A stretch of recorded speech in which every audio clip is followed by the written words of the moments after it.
All right, we're back. Judd'z Budz, episode something. As planned on, not always consistent. Spokesy, joined by my good buddy, Mr. At State of Hoppy. Hoppy, how we doing? We're doing okay, as planned on, kind of sometimes almost consistent. I have a concept of a plan. We have a plan to start constructing a plan. Oh gosh, for a spasm already? Well, no, I got up for a second and I knew it was gonna happen, but I just had to adjust for a second and it came close. We picked a heck of a week to take off, huh? Something is what? No, nothing has happened in hockey ever at all. This is the best off season ever. I don't like hockey anyways. It's so fun. I thought this was a World Cup podcast. That's right. World Cup and political podcast. Let's get into it. No, hockey.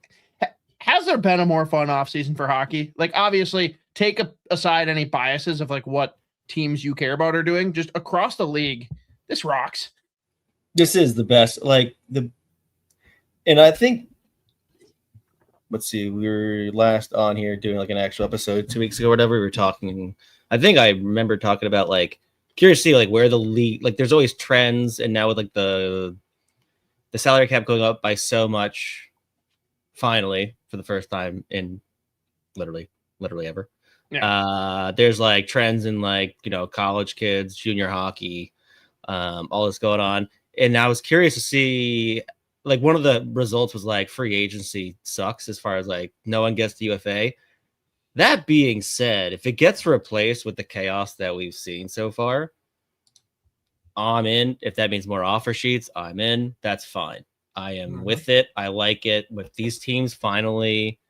Because I do think it's true to a certain extent that we don't see offer sheets that often because teams are scared of retaliation. They don't want to be dicks. I actually buy less into the last one, the latter. I do think a lot of teams are scared because they're fucking idiots and don't get their business done early.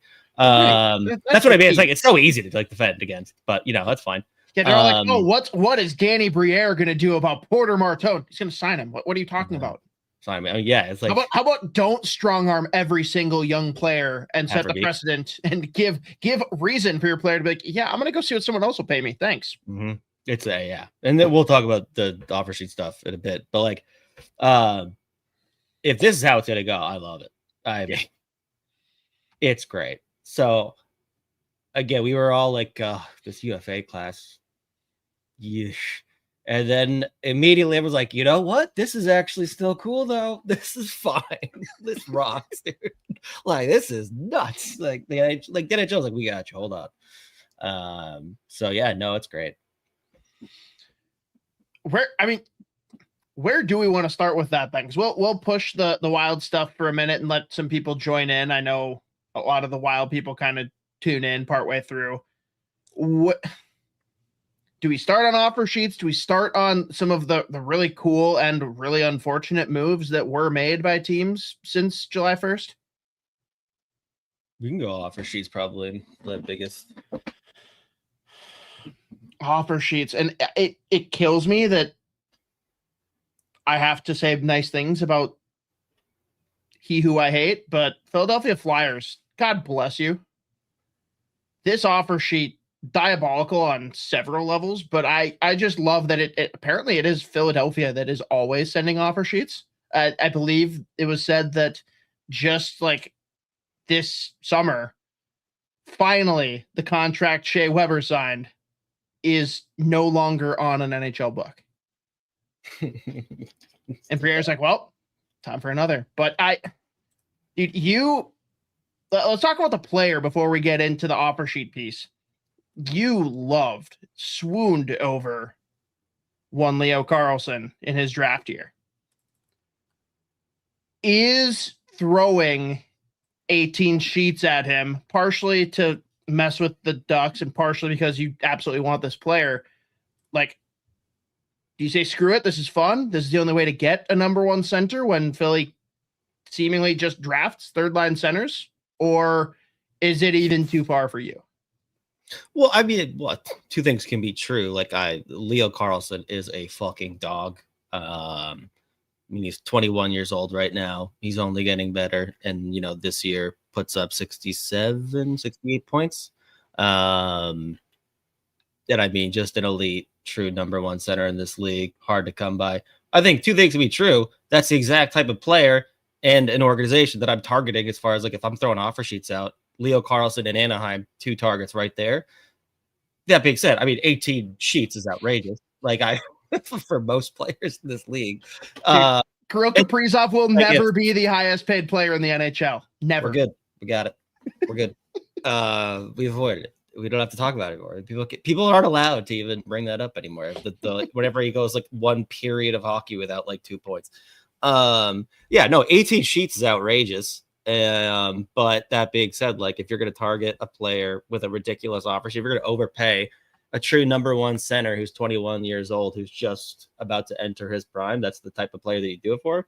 And obviously, I think I saw that some of the specifics with the contract, they try to really test Anaheim. That being said, like with Samuelis, I don't know if like money's the way you want to go. Same way, like, when Montreal threw the offer sheet, they're like, do you really have that money to spend? And Dodd was like, yeah. What the fuck are you talking about, dude?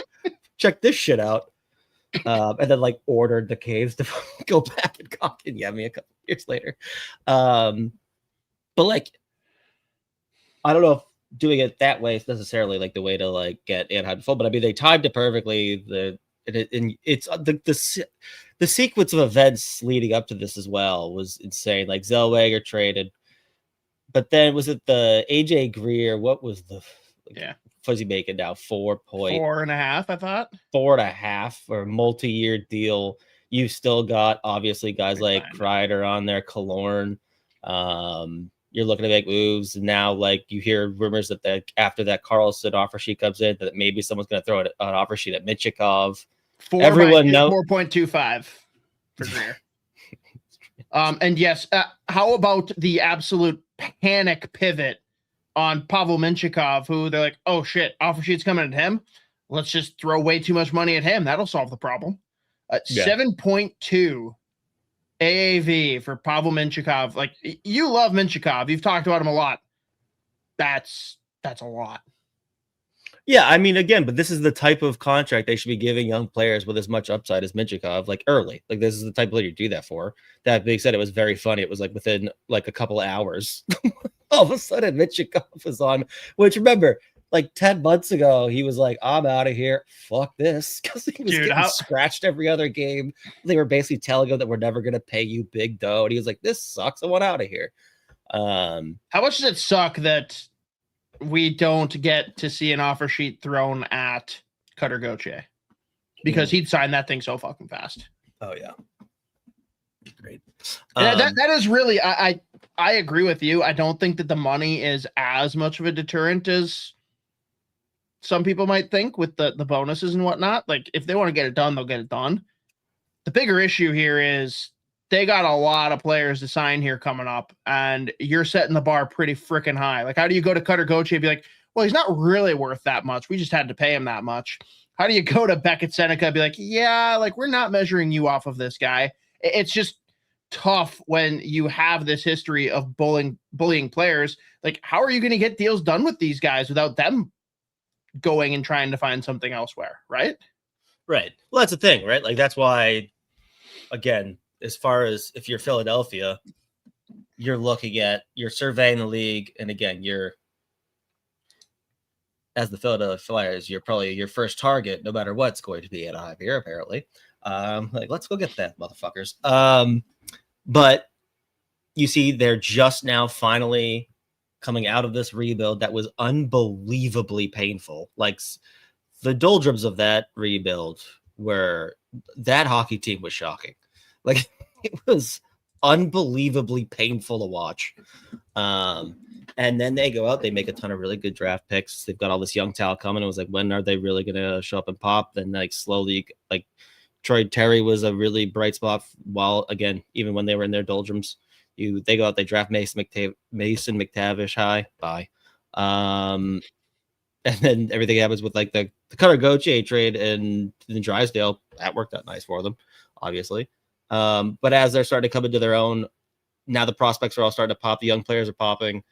Some of them are gone now, but they still have enough ridiculously high-end talent and a decent mix of the veterans. Like some of them are pretty good, but like they have some holes to fill. And now you look at them, and it's a year or an off season and a year where like they really needed to go out and target legit impact defensemen. Because they still have plenty of like young D in their group, in their pool, and like guys that have had a couple games here and there that like you're probably hoping to like sprinkle in, but they at least should have been in on some like top 4 level defensemen here. And now you throw this offer sheet at them after they get rid of McTavish, after they get rid of some of the other players. Obviously, Carlsson now signs the offer sheet, and like you've got Sedecki coming up, you've got Gauthier coming up. And if Carlsson does, if you don't match this offer sheet, like what's your top line center, like Mikael Granlund? Like it's like, oh. And you look at the back end, now you're going to need guys like Noah Warren to play a ton of games next year, and like potentially as like a number 4.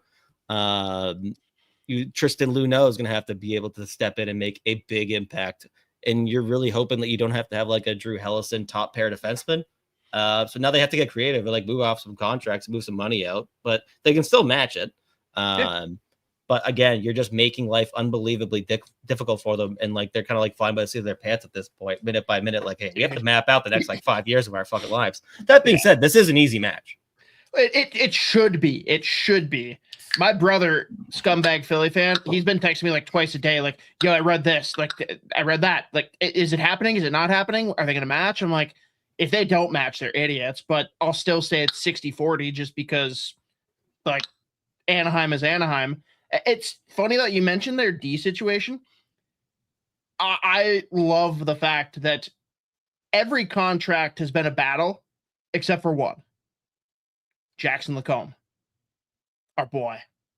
It's just very funny that he's the only one that, like, there was zero issues, got it done, paid him right, and no conversation to be had.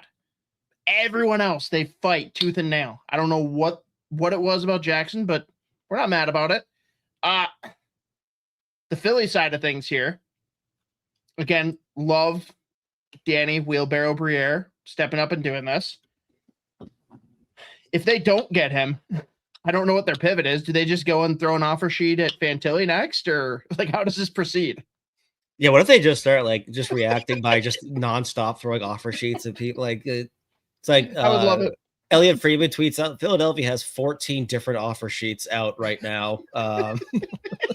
They just offer sheet every player who's eligible and who's like put up like half a point per game last year. Just like anyone will do. Like, just get someone here. But no, I love it. I mean, either way, like, God, if they could bring in Leo, anyone that brings in Leo, obviously he's incredible. He's my number 1 draft son that year. I mean, again, and like we saw the flashes there. If he can stay healthy, he looks like every part of like a legit 2-way elite skill, borderline 100-point center. And I think he's getting to, like, he's developed even faster than someone like me anticipated. Like, I knew he would be able to come in and like be a solid NHL player almost right away, just given how much SHL play he had under his belt and like what he was doing in his draft year and like draft plus 1 year in the SHL. But like all of a sudden after the first year where they were like scratching him every other game, they didn't want to like play him too much, which even then I was like, oh my God, let the kid play. He's already played like 3 years of pro hockey at this point. Like, he's fine. The last 2 years, he just really started showing the signs. In this past year, obviously, outside of an injury, he's looking like a 100-point guy. So anyone would like that. That is a true number 1 center. Again, this is a kid that doesn't turn 22 until December. Like, you're getting him the peak of his powers for, again, outrageous 18 million, but he's just awesome. So we'll see what they do with the pivot. But again, this should have been like these guys need to stop talking. They can't be like, we'll match anything. And Briere was like, okay. Have they not learned from Craig Leopold? Like, that would drive me inside. I was like, stop talking. I also do think it's fair to be like, there's no world where Verbeek thought it was going to be 18. Mm-hmm. Like he was thinking like maybe 15, 16, which is kind of what Carlson's camp was asking for. Is like, whatever. If someone else makes us do it, I guess we will. But that's what was crazy to me. Like Leo's camp was apparently asking for something in the 15 million range. I'm like, that's easy. Yes, do that. What do you even? And he was like, well, we were hoping it would come in at 12. And I'm like,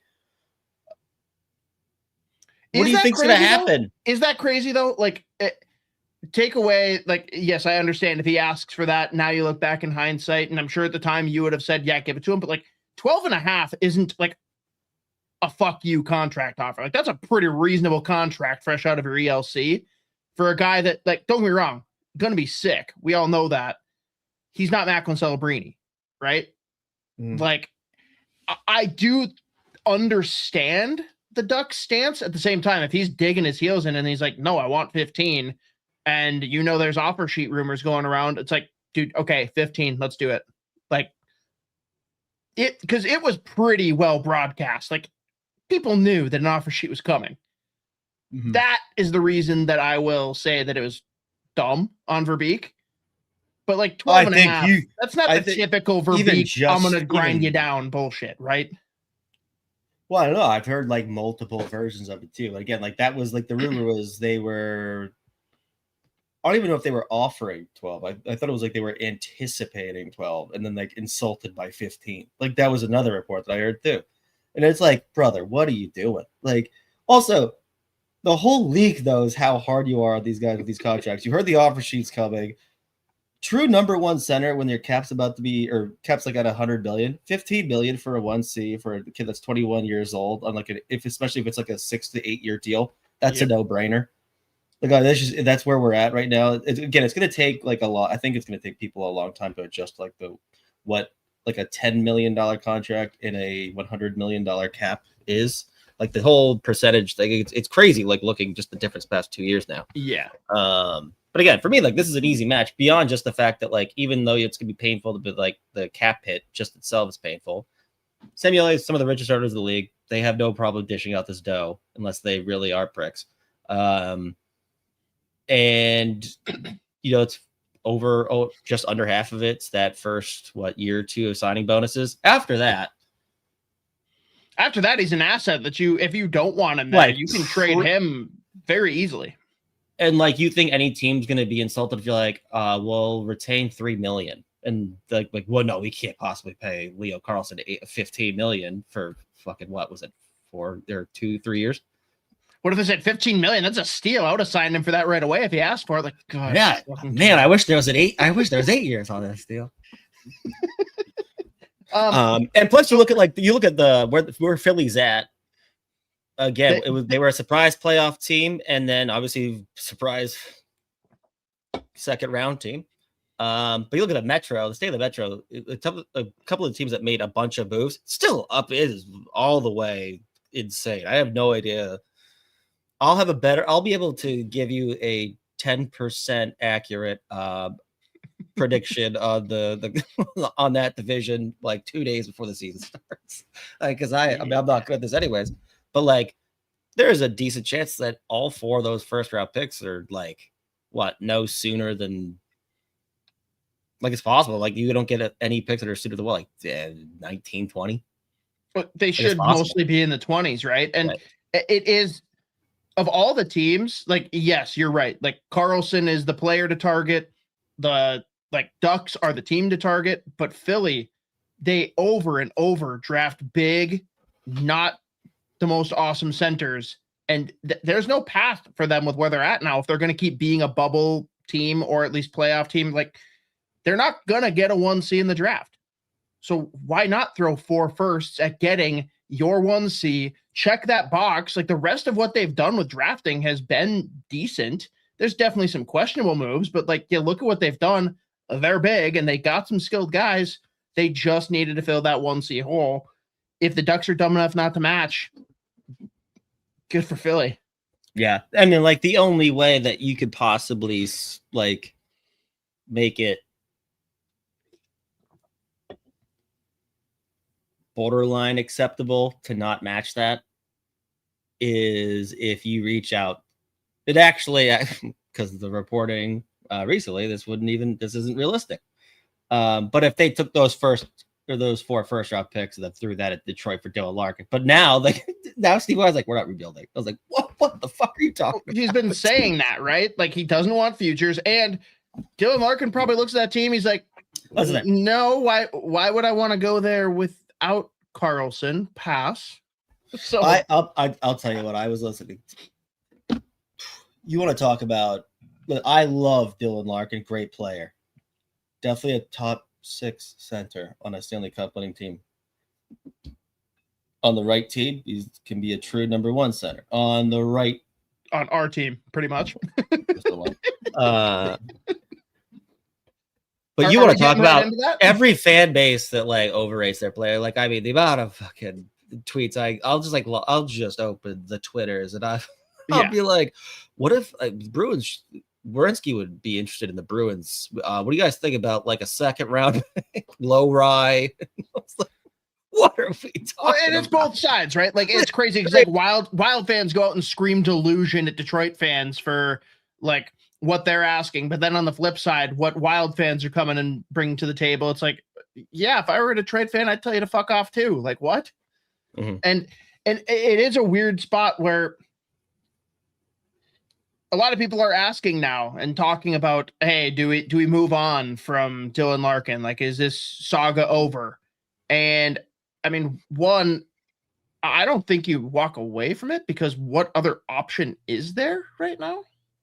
But I do think you just sit there and be like, all right, Steve, let us know if and when you want to do something, because I find it very difficult to believe that Dylan Larkin plays the opening game of the season as a Detroit Red Wing. If he does, I guess kudos to Yzerman, like big balls on you, but that's a tough move to make. Sit back and wait. That's all you can do, because otherwise, I don't hate going into the season and doing some of your business during the season like we did with Quinn Hughes. You don't know what things are going to pop up. You don't know what team is going to suck out the gate. Maybe the Devils suck donkey dick and Jack's like, you know what? Yeah, maybe I will. Maybe I am open to leaving. Maybe I want to leave. Yeah, the fact that Russo keeps throwing that out there. He's just doing that to fuck with the Devils fans who are just insatiable. Like, oh, you know Quinn's coming here. You know he's not going to sign. Like, you know what? Fine. I'm going to throw Easter eggs and shit on you guys. Objectively hilarious that like it's like Wild and Red Wings fans going back at each other online, and then just for whatever reason, no, Quinn's coming here. By the way, guys, why is no one paying attention to us right now? Which another option we'll talk about in a minute. But hold on, sorry. And it was what is his name? Steve. God damn it, how to say his last name? Warrior was on the. Was an assistant GM with Florida for a while. He was on with Merrick, and he just did a full-on show with Dimitri. Yep. Filipovich. And he was saying, if I was gonna look at this, I'm assuming the simulators don't have an issue with paying the signing bonus. Whether or not Verbeek is willing to tolerate the cap hit's another literally a whole other entire issue. It's the GMs versus the owners thing. But obviously they front load that contract or the offer sheet because so many teams are going to be scared off from paying, $40 million the first year or two or whatever. But I know what you're getting at here, and I like it. I love like the way that it's so good. It's funny listening to like the assistant GMs or like people that were in charge of running the cap. Like, if they really wanted to like stick the knife in them, they could have given that signing bonus. They could have given that $20 million signing bonus like 2 days after the trade deadline. The day after in 2028. Yep. It's like, oh my God. Because then you're really because you're like that. Then they're just stuck with that for the first 2 years, as far as the cap hit goes, and they're on the hook for the money for over half a contract. Then you're waiting for teams. It's also hard for me to wrap my head around. Like, you're going to keep Leo Carlsson. Why is your immediate thought? How do I get rid of him in the first 2 years? You know what I mean? No. Well, I think part of it is just like this is an easy match. Yeah. Right. I think it's just as far as like matching. Okay, now that we've matched it, what if we don't? Like, what if? Sure. For whatever reason, what if we can't overcome the relationship? Which, like, I have a hard time believing any player on the Anaheim players don't give a shit. They're like, oh fuck. Dude, Gauthier's like, thank you.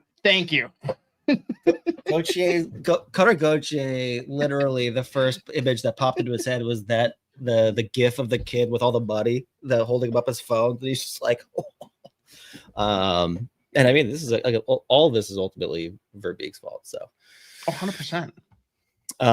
Which makes it very funny. But yeah, no, I just really enjoyed both with Barrett and then again, he also did the podcast with Dimitri. Like, it's just like, I love listening to these people talk about if they really wanted to get creative with this, here's other ways they could do it. I'm like, why don't we get more of this? Like a signing bonus on an outrageous contract instead of just purely front loading it. Just do it 2 days after the trade deadline. I'm like, oh God, that is amazing. Because also you're looking at it too, like as the cap goes up year after year, there's gonna be more and more teams that are hey, the cap's great. Money, oh boy. It is gonna be the salaries that there's gonna be some teams that get squeezed out from doing like a ton of this stuff. But again, all of this further to evidence by like, get your fucking work done. Look at the goddamn Montreal Canadiens. Uh-huh. But wait. Z, that's not fair. That's not fair, though. You can't compare Montreal to everyone else. They're in a no-tax state. Oh, wait. You mean the highest tax? Oh, God. Oh, wait. Yeah. But wait, also, like, they're going to lose all their guys because Americans don't want to play in Canada, right? Oh, wait. Oh, wait. That, like, it is crazy. Maybe if you just have a functional organization that's winning, people might stay and be happy. Crazy fucking concept, I know. Yeah. Like, hey, kudos to Hughes. Like, I'm fine. Don't ask. I'm fine.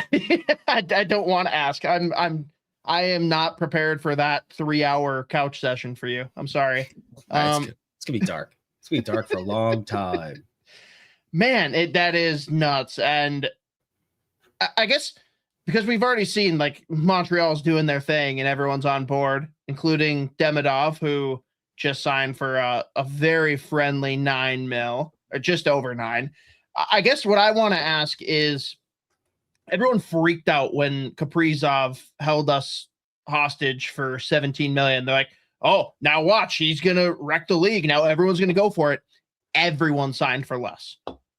Now we got this offer sheet for Carlsson, and we got Bedard. We've got Celebrini coming up. Has the bar been moved, or are they also going to be looking forward and hoping that their team can build something? I mean, if I'm Bedard, I guess I'm looking and seeing 12.5 for Byram and like, fuck it, give me the 20.8. I'm like, I missed the text where I was told that I was worth 50 sheets a year. But like, what do you think? Do you think Celebrini and Bedard are going for the 18 to 20 range, or do you think they fall more mid-teens? Yeah, I mean, without being able to dive into like the mindset of those guys and like really like put them on the therapy couch to see what they really feel about it, I have a nagging suspicion that Celebrini won't be as high as he should. I agree. That's kind of where I'm at. I think Bedard goes big and Celebrini is like 14, 15. And like part of that too, I'm not even just looking at like, I think Celebrini's a good guy and I think Bedard's a bad guy. No, it's situation. No, I'm just saying. Like you look at San Jose before day one of free agency, I think Celebrini could be like, oh, I see the vision here. And I mean, again, they just missed out on playoffs this year, and Celebrini's coming to his own, and like they have a ton of young guys coming that are going to be, I mean, elite players in this league for a very long time. And like they don't, obviously none of these guys care about the draft after they get drafted, but like obviously they nailed that draft. Now, I mean, free agency, that woof. We'll talk about that in just a second. But yeah, for me, it's one's happy, one's not. One's happy, one needs to be kept happy. Yeah. And like the second year of Macklin Celebrini's ELC, they just missed out on the playoffs. He's put in a position to succeed. He's given line mates that's like, yes, this is like, these are guys that I can play with for a long time. And the right blend of vets. We always talk about this with young players and like rebuilding teams or teams that are like, hey, we're at the end of a rebuild or whatever. Like there's a vision there. The Chicago Blackhawks finished no higher than 30th or 31st, all 3 years of Connor Bedard's ELC or like his entire ELC. Oh, but they look better next year, don't they? Oh, no. So at that point, if you're Bedard, you're like, what are we? All right, well, and I do think there's like a happy medium with like the discourse as far as like that Byram deal. Again, am I like, yeah, 12 and a half? Yes. I'm like, whoa. Right. But you know what? He was great, obviously, for Buffalo, the playoffs. He's never really been in anywhere where he's never been in any spot where he can be the number one power play quarterback. He's never been in a spot where he's going to be like the go-to number one D, obviously. But he's playing in fucking Colorado at Buffalo. Right. Now he's going to be the guy. So we'll see. I think there's going to be, again, 12 and a half. Whoa. Woof. But I still love him. And he's a dog, so. No, and I have nothing against Byram, to be clear. This isn't like shitting on him. It's Chicago spending as much as they did, which they shouldn't have spent that much, and then immediately paying him like he is a top 10 defenseman in the NHL, which maybe this is his breakout opportunity. Maybe he finally has the opportunity to flourish. You're banking a lot on hope there. Like, he's a good defenseman. He's not going to, like, burn out and be terrible. But, I mean, he's behind the gun now with a lot of pressure to try and live up to that contract. And I find it really hard, especially with where that team is at. Because again, one player doesn't fix the plethora of issues littering that lineup. He's in such a shit spot, and like, good for him. Like, he's all about it. Very funny, like, quick pivot on him. How crazy is it that both him and Cale Makar, their wives are both pregnant with twins, due in a similar time range? That kind of rocks. That rules. But I think there is absolutely a world where Byram can like turn into a number one guy. I just think that they spent a lot both on roster and draft capital and salary cap before knowing for sure that that's even the case. That's all. Yeah, I mean, I guess the question is going to be, what is like a 60, 65 point defenseman worth in this day and age? Like, you look at what he did last 2 years at Buffalo. He put up 40, I think on average, like 40 points last 2 years as like the number 3-4 guy. Yeah. So I think like in terms of offense, playmaking, goal scorer, like he's legit.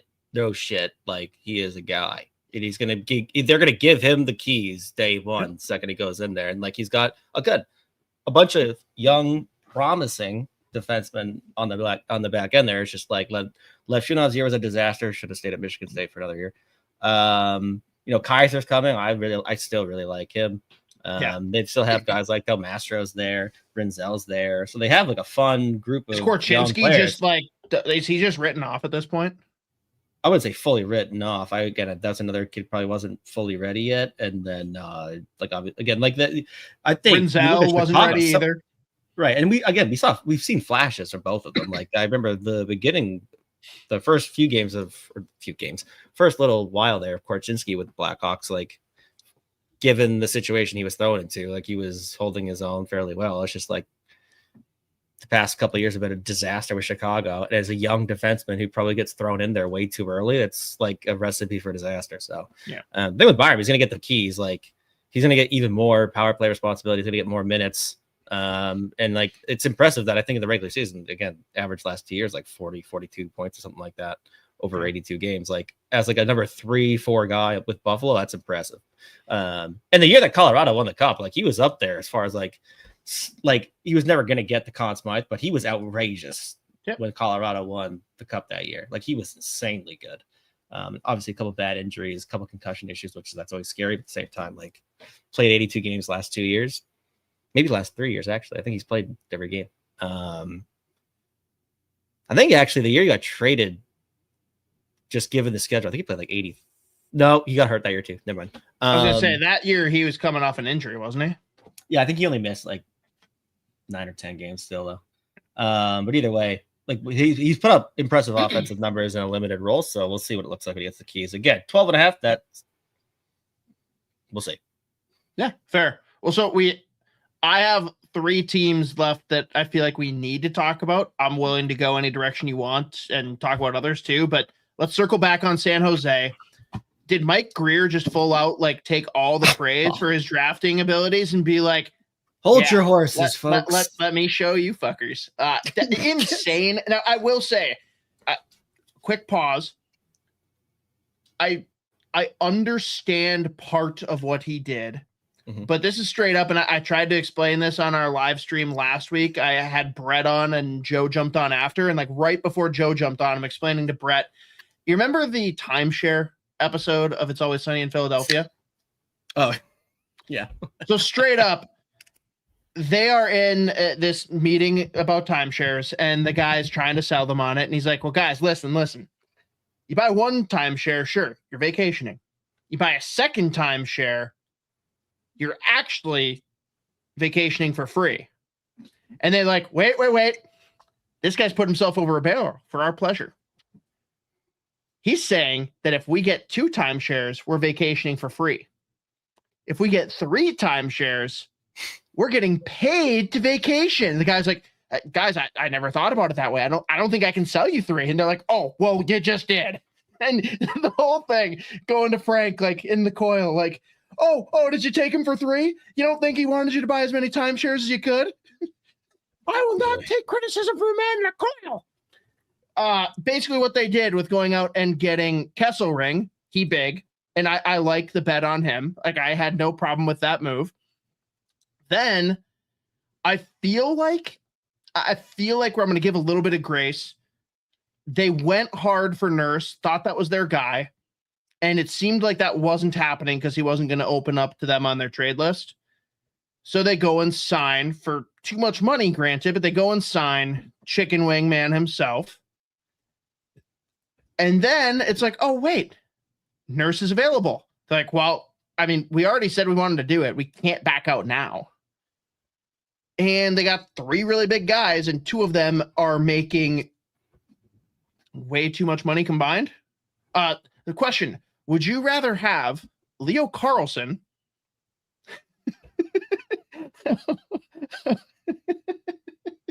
or Nurse and Trouba? Because that's how much they're making. That's dark. Insane behavior. I don't understand doing all of them, but again, I understood wanting to get one of Nurse or Trouba. Agreed, or is that even too far? No, I can tolerate having one of them. Realistically, the egregious one is that Trouba contract. Yeah, he is what he is. If you have him in a spot where you can like somewhat shelter what you're asking him to do, and you're not paying him a ton of money, that's one thing. Like if he's now he's on what? Like, is it what do you get? 4 by 825. 825. That's tough. That's a tough one. And I would rather have Nurse at 925. That's the thing. I think like you can have 1 or 2 of those. You combine that with the fact that again, like also on its own right, I'm fine with the Mason Marchment contract. I'm fine with that on it. Yeah. That's another thing. Like I think by itself, if they didn't do that and Nurse and Trouba, yeah, fine. I love the Kesselring bet. Like I think he's a really solid defenseman. He's exactly the type of defenseman that they needed, and that's like he's also on a reasonable deal. Well, it's opposite side of the Peterka deal, right? Like Peterka, he is not the player we saw last year in Utah. Kesselring is not the player we just saw in Buffalo. Now, how good is he? That still remains to be seen, but like a very reasonable bet, especially for this team. And now you look at their back end. As much as we love the forward group, and again, like they're able to plug Ivar Stedberg in right away. Or sorry, I think what did he say? I think he said it's Ivar. He said back and forth. He said both. That's what I don't know what to do with it. I think he clarified the draft too, and I can't remember. I'm gonna call him Ovar. You know what? Weirdly, that feels even more rude. I don't know why, but it does. Well, probably because he's never been. That's why. Anyways. But you look at that back end, and like the big problem that they had was the defense. And 5 of the guys that you have under contract that you would expect to be playing NHL games next year. Sam Dickinson, love him, still super, super raw. Would really benefit from being in a on a defense pair where he could be sheltered, but given like thrown out there second power play. Yeah. Like not going to be killing penalties, not going to be asked to go up against other team's top six. Sam Dickinson, Michael Kesselring, Darnell Nurse, Dmitry Orlov, and Jacob Trouba. Like, I mean, a lot going on back there. It's a lot of chaos going on back there. A couple of things worth pointing out on that too. And also big dough. Yeah. But with the term and the dough, that tells me first and foremost, they're going to do it right. And they're going to let both Lynn and Verhoff probably play at least 2 more years of college, if not more. But also I keep seeing everyone put their first pairing like on the depth chart as Nurse and Trouba, which makes just zero goddamn sense in the world to me. That will feed families of other teams. Yes. I absolutely understand splitting them on first and second pair or however you want to do it, but have one of them riding shotgun with the young defenseman that you want to groom along. Mm-hmm. It's just weird that after seeing what Ferraro signed for, like, why didn't you just fucking keep him? Yeah, that's I'm fine. I think Mario Ferraro is a fine player. Right. I think he gets drastically overrated by some and drastically underrated by a lot.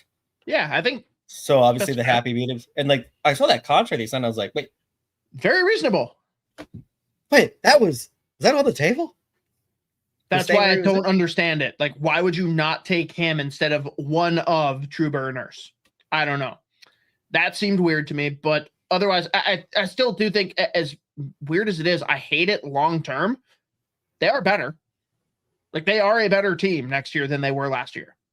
Mm-hmm. Even with the hate we have for what they did on the blue line and pairing it with the Marchment deal, they're better.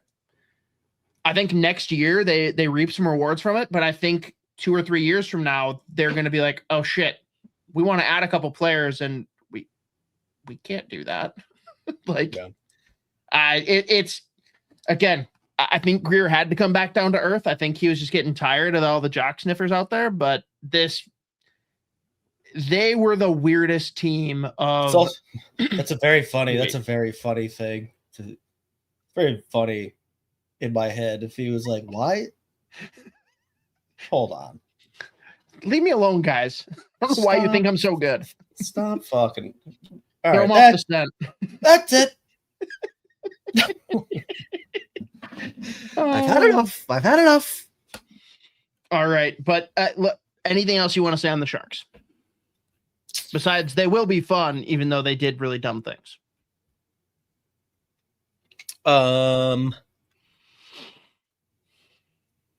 Yeah, nothing. What? Oh, they also signed. This isn't anything made. Well, actually, the few notes I have left are just very brief. I love Andre Gasso, BC kid, 7th round pick by the Bruins in 2021. Very sad that he didn't sign with Bruins. Totally get it, though. There was no path / the development system. And like, it is, when I say broken, wow. I mean, even I have DMs from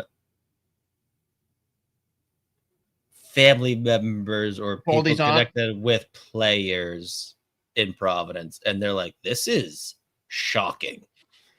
Me, an idiot. New York Rangers. Compared to the New York Rangers, we're going higher or lower? Because they are like my pinnacle, you ruin prospects team. We're close. It's close.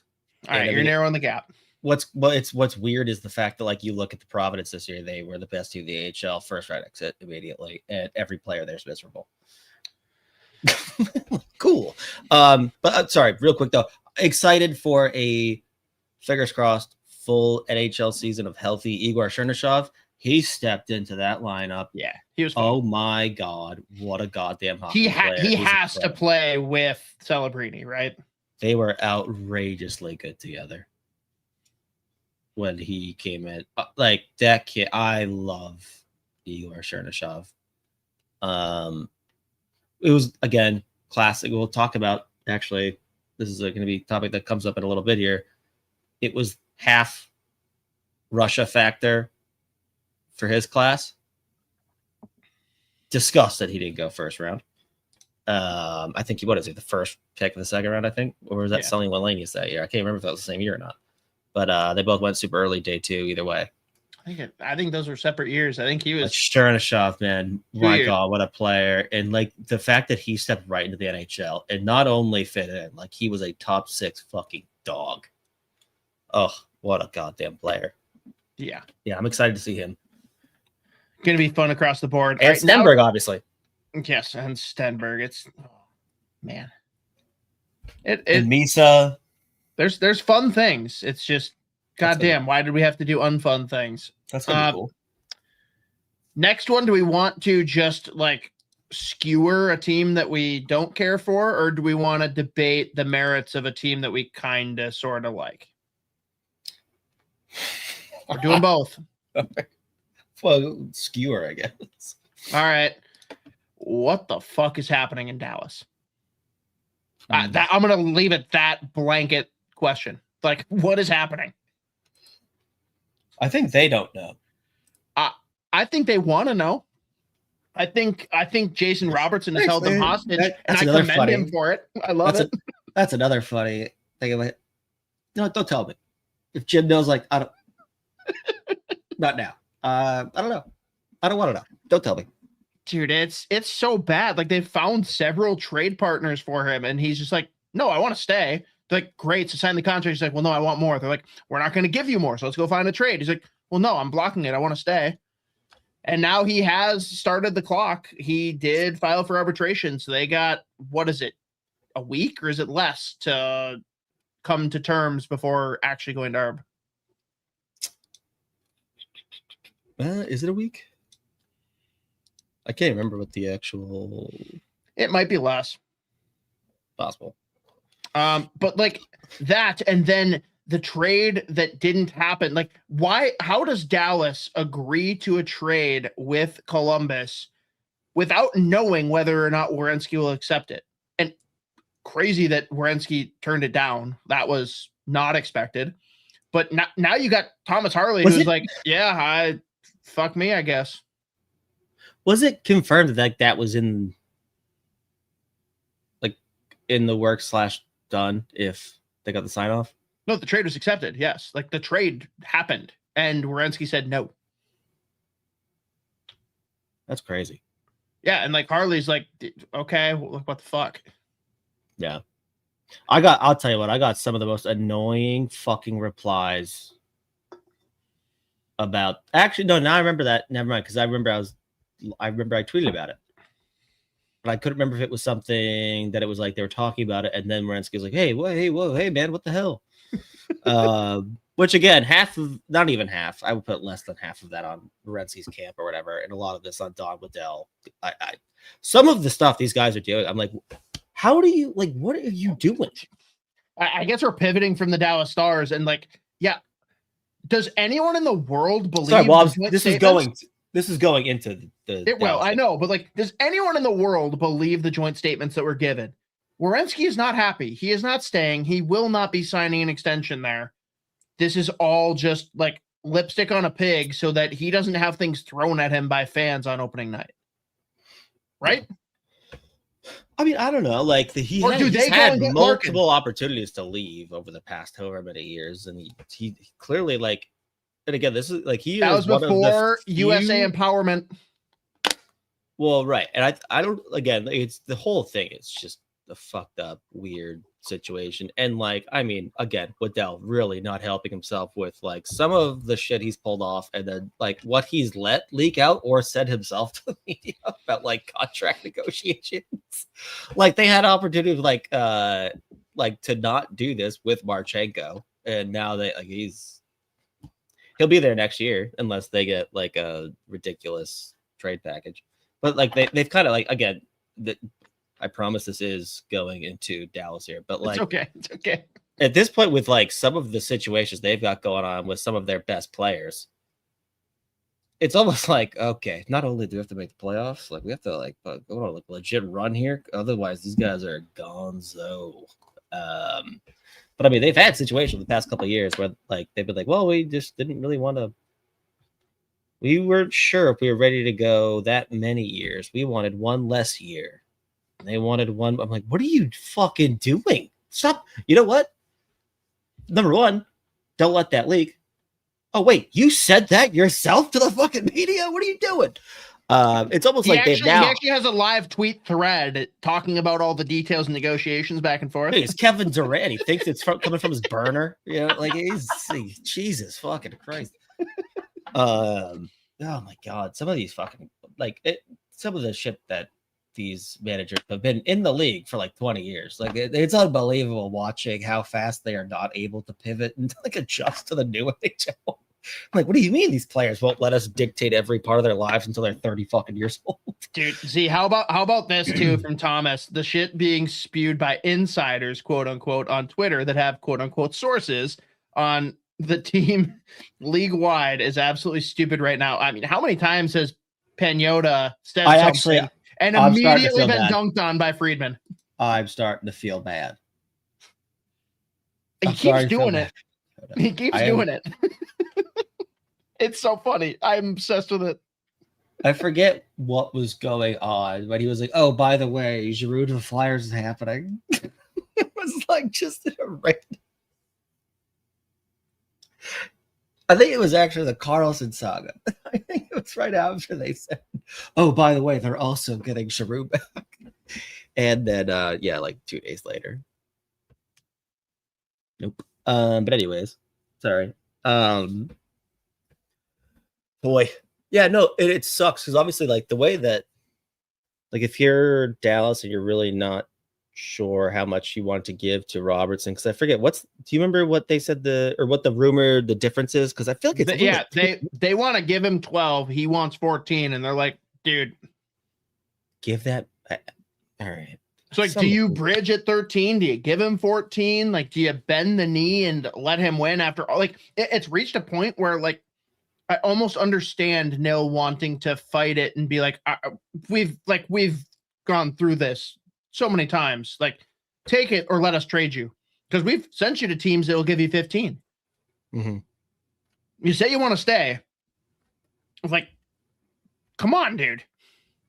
It's so weird. Like, we're not offering you half. Like, we're offering you 12, which is what we gave Rantanen. We'd even be willing to go, like, supposedly what I've heard, like, from Friedman and Merrick is, like, they're willing to go to, like, 12-5, 12-7-5. But, like, he's like, no, I want 14. Give me 14. They're like, we're not going to give you that, so we'll trade you. He's like, I'm not going to let you trade me. Give me 14. It's like, dude, at what fucking point? Like, why? Why are you being like this? Like, you can't go through that many rounds of them trying to appease you and trade you and you being like, no, I want to stay. They're like, great, so sign. He's like, well, no, I want the number I want. They're like, we're not. How many times? How is this possible? But because it's happening to Dallas, I love it. If it was like, I'd say 2/3 of the league, I'd be like, fuck this guy. But no, it's Dallas. I'm okay with it. I love it. Yeah. Yeah, that's what's so weird. Like, yeah, no, I mean, they've got a couple, and also they moved off of Bork.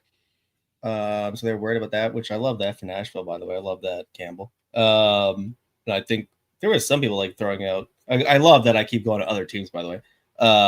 They were like, they might have to pay him 8. He's like, what is he, like 5 or 6 point something? But yeah, I mean, like what was crazy about how fast the Robertson Dallas situation, and then combined with the Columbus, potentially Werenski and Harley swap thing. I remember like just hearing, I think it was Dimitri and Dom that were like, if they were really nervous about their cap situation, this would be a potential option. It would be like, if you were, if Werenski wants out, maybe there's like some kind of a Harley Werenski swap, throw in whatever you need to throw in, because Harley still doesn't have trade protection. But like, if you're Columbus and you're losing Werenski, Harley's a pretty nice consolation prize, and that obviously works out incredibly well for Dallas. And then you still can go out in the meantime before Werenski's next deal hits. So you can still give Robertson what he wants. Like, if you're going to cave on that, like, it still gives you all of this, like, and they tried, and they're like, huh, that would be cool. But yeah, now Thomas Harley's like, God, what the hell, man? It's also shocking to me that there's that many. There's still like, I remember I saw some people like reacting like, how good do you really think Harley is? I'm like, I don't know. Did you watch him play when Heiskanen was out?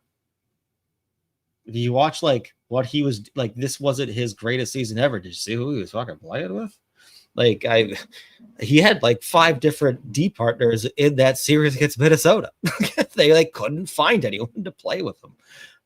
But yeah, he is a top pair defenseman, and he's like a poor man's version of like a Werenski as far as the offense goes. Like, yeah, what do you mean? Like it would be almost like a win-win. Like if you know like you're losing, if either team are losing like a franchise type player, like yeah.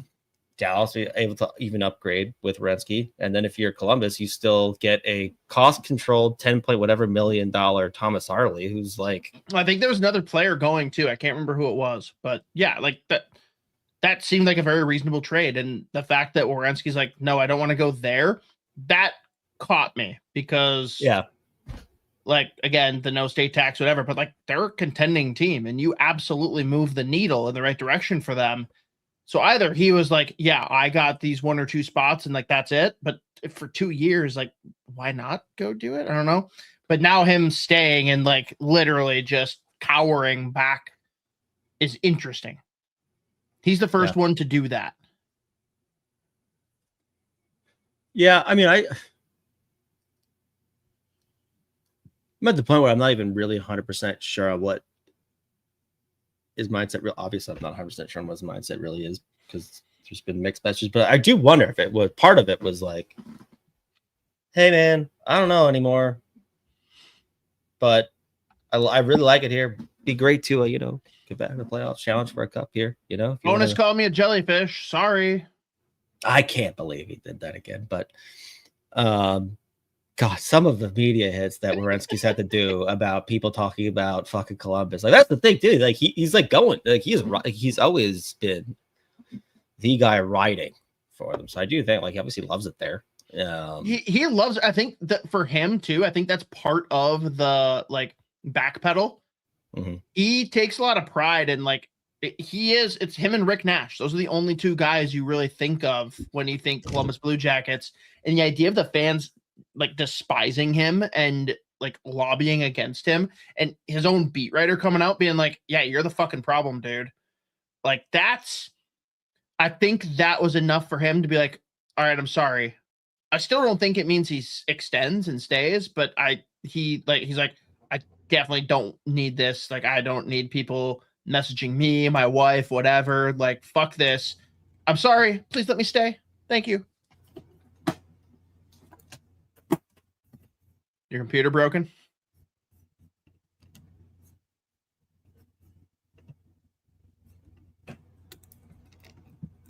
All right, we're going to go with yes. Your computer's broken. Can you hear me now? Kinda. There we go. Definitely kinda. And yeah, I can't see you. Oh, there you are. Everything that scared the shit. Everything went black. Well, everything's working now, so you're good. Whoa. Anyways.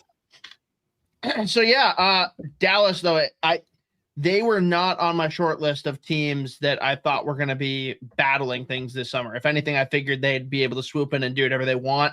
It's very funny to me that it has gone anything but that way. I just don't know what's going to happen with Robertson. It's very, very interesting. It feels like wherever the chips fall, it still feels like he's going to be there. Yeah, on a 1-year deal that walks him into free agency. Which, I mean, who knows? Maybe they're like, you know what? I'm tired. Let's do this then, I guess. Yeah. Which, I mean, again, that would be insane. But I'm not saying that's what I think is going to happen here. But I like, he's given, it's crazy how much he's like, bro, I don't want to fucking go. I just turned down $10 billion. Like, poor Seattle's like, come on, man. Like, don't let that leak. Like, say it was someone else. It leaks out that it's Seattle again. God damn it. That sucks. But yeah, no, it's been weird. I mean, again, like you still look at the team and it's like, yeah, no, they still got their dogs. And obviously Jamie Benn on that contract, that's a really nice deal for a guy like Jamie Benn. Like 1 year at $800,000. He's worth. I mean, at least double that. Yeah. But like, it is unbelievable that this much has been like, it's been this loud with like nothing or outgoings. So, yeah. I mean, again, it still to me feels like some like one way or another, he's going to end up still in Dallas, I would imagine.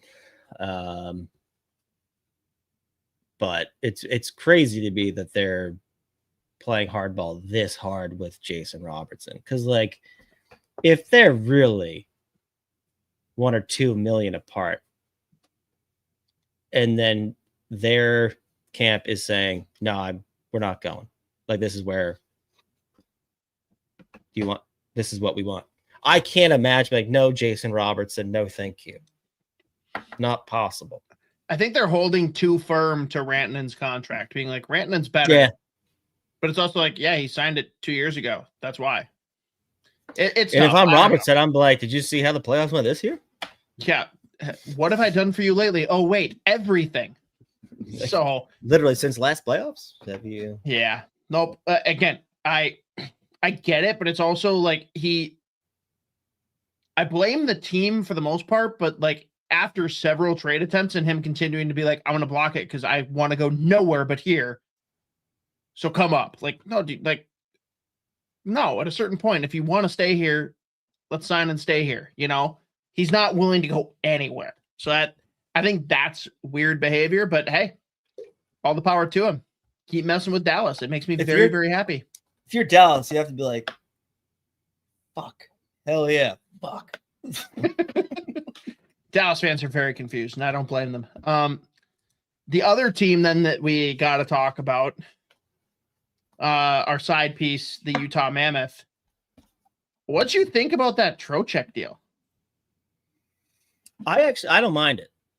It's interesting. Like, I feel like Cole Baudouin is someone that's, how do we say, expendable. Jersey, like, solid player, but like, again, expendable if things are going to pan out the way you hope. That felt, am I crazy for saying that felt a lot lower than what Bill Guerin was ready to trade? Like that just, it kind of pisses me off that Bill Guerin was close to pulling the trigger when that's all it took to get it done. That's what's crazy. Yeah. Let's see. Yeah. What was it? Baudouin, Jersey, and our 3rd round pick in 2027. Right. Yeah. That's what I'm saying. Like that's like the Wild are ready to go Urov, Stramel in a 1st. And I'm like, what are we doing? Well, then even when it didn't happen, like the reports were no, like I remember like after the deadline ended, it was like like at this point we're gonna have to keep going this insiders. But even like Frieden was saying like, no, for some, tell you what, call me. This is gonna sound crazy, but they're actually not only sticking firm with what they're asking for. I think they're asking for more than they were at the deadline. And I'm like, what the fuck? And then a couple months later, it's Baudouin, Jersey in round 3 in 2027. So the Rangers are chaos, and I like some of what they did. Like I don't know about some of the other moves, but as far for Utah, like didn't move off a 1st round pick, didn't move off a great like a blue chip prospect, and Sean Jersey. When you look at what they have, what they want, and like again, like mostly just like what they already have in the back end, like Jersey, it's someone that like.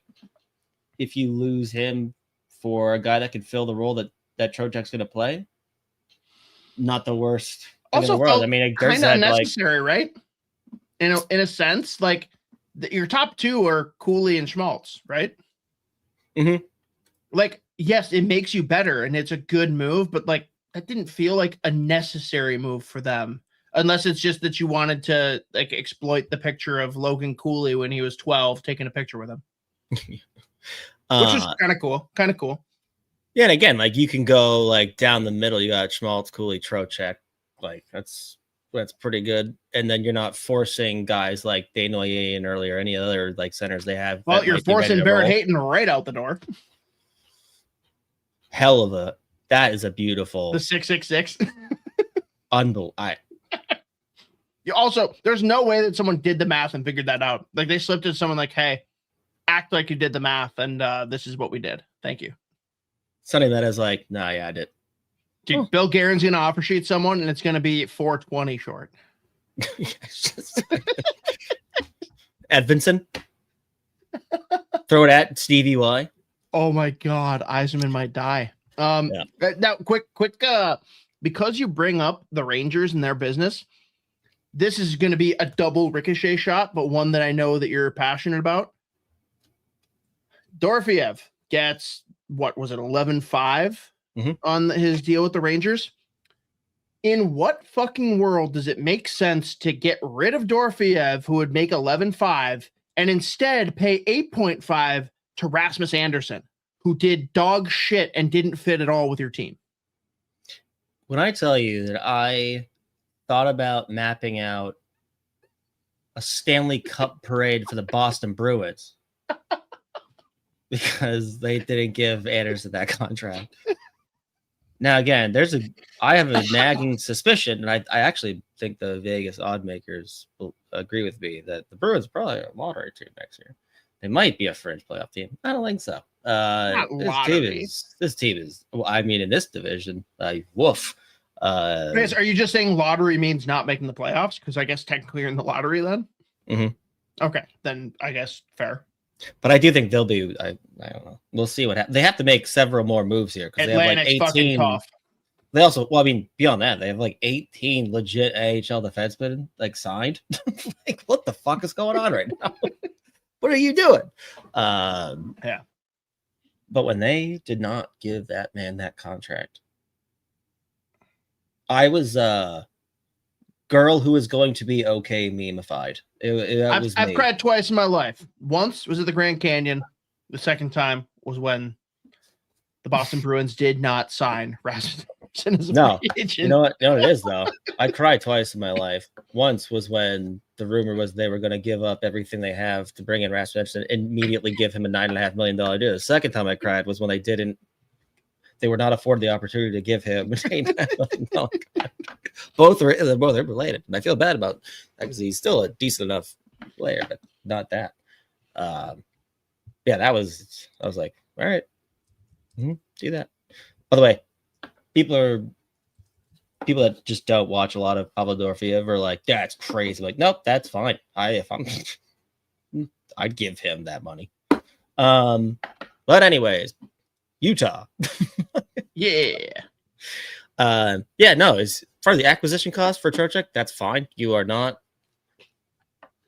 completely fine with that. And I also 100%. There was like a select few situations where I'm like, Anders Lee makes sense. As far as what he got for the contract and the role he's going to play in Utah, it gets an A from me. I think that's perfect.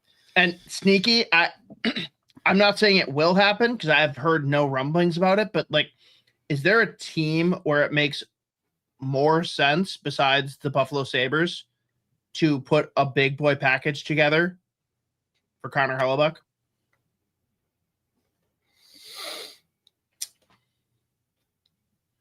Like, they have the pieces in spades. And goaltending is far from a lock for them. I think like, I'm really never going to play an NHL game again. Hellebuyck's going to play 82 a year. 84. Yeah, I know the Hurricanes apparently are like heavy in on them too. I think Buffalo is the team. They're just trying to figure out the reasonable compensation, which they can do. It's just like, how do they make it work? Which I would love. That'd be so fun. But I do think Utah is a sneaky one where they should be getting in on that discussion. Yeah, it is crazy how they've been able this, like specifically the past like 12 months or whatever, like outside of just drafting, the way they've been able to bolster this organization is crazy. Like, again, you can say what you want about bring in Mackenzie Weegar, what he is as a player, what the contract is. They didn't give up a first. They did not give up a blue chip prospect, and he improves that blue line. The rumored ask for Trocheck was the equivalent of like 2 or 3 first. you get him for like your 12th best prospect, a 3rd round pick, and like Dursey, who you look at like what they have again. He's there 4, maybe. Yeah, and you like Marino and Schmidt just put up one of the most outrageous underlying number seasons for a D pair I've ever seen in my life. Like John unexpectedly. Marino, my boy. And now obviously Weegar gets more minutes. And like as far as like Andrew Pete goes, a 1-by-1, that's fine. Like he was a disaster in Boston. One of the funnier deadline moves they made the past couple of years. It was insane. What the fuck is that? Okay, sure. But 1-by-1 to play like maybe 10 minutes a game, you're fine. And they still have a top 5 prospect pool in the league. Like, yes. No notes. Well played, Armstrong. Yep. Agreed. Anything else league-wide you want to talk about before we kind of go all in on the Minnesota Wild here? No, I may as well just go to the Wild. All right. Mateo, start going through and bookmarking the Wild comments, questions that you want to throw up. But I guess let's open here. Minnesota Wild have let Mats Zuccarello, Marcus Johansson, and by all accounts, Vlad Tarasenko, who has a new agent and is looking for big dough, they're out. And we've got 3 pegged replacements. Bobby Brink is looked at as being one of the guys that's going to fill one of those roles, and he did not get his qualifying offer tendered. Still worked something out. Good on him for betting on himself and taking a cheaper deal. He should have opportunity. We'll see. Then they also make a trade, sending out Jake Middleton, bringing in both Blake Coleman and Olimata.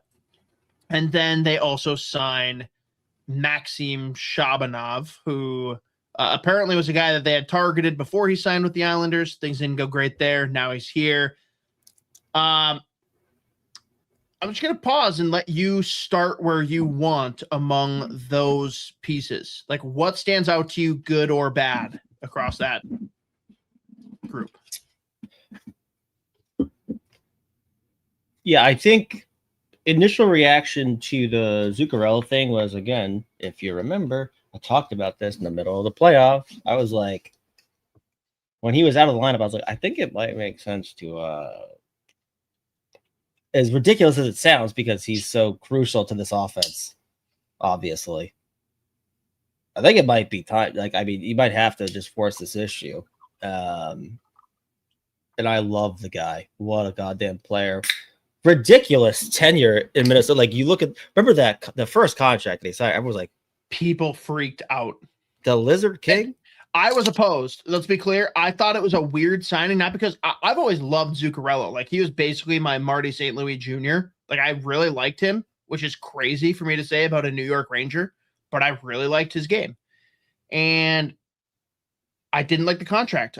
The phrase for the first like 2 or 3 years of this show with Isha was love the player, hate the contract.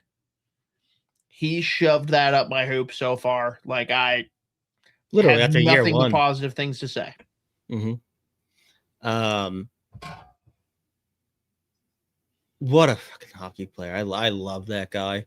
So it sucked to see him go. And like, again, in the playoffs, I was like, I think it might make sense to rip this Band-Aid off and just like, I think they have to do it because you can't just keep doing this regardless of what it looks like in the immediate. But another older player that like just keeps coming back on contracts and again, just blocking some of the process. Like, we talk about the development thing all the time, and like, there's just never a path ever for these young kids to come play. And like, you want to be able to give guys like Brink looks in those spots. And stuff like that. But then when they gave McCarron that big contract, I was like, okay, actually, you know what? Given the UFA market, given what's out there, even like the rumors that we were hearing for trades, like even if you bring in a center, I think you might have to just bring in Zuccarello and beg him to take like a pay cut. Like, I thought the second that they did that, I was like, well, now you have to, because there's no like the young kids that I was hoping would come in and take that McCarron spot. They're not top 6 guys right now. Like, you're not putting Hunter Hayton Zuccarello spot. You're not putting like anyone else in that spot next year, like roster hopefuls. Maybe Brink.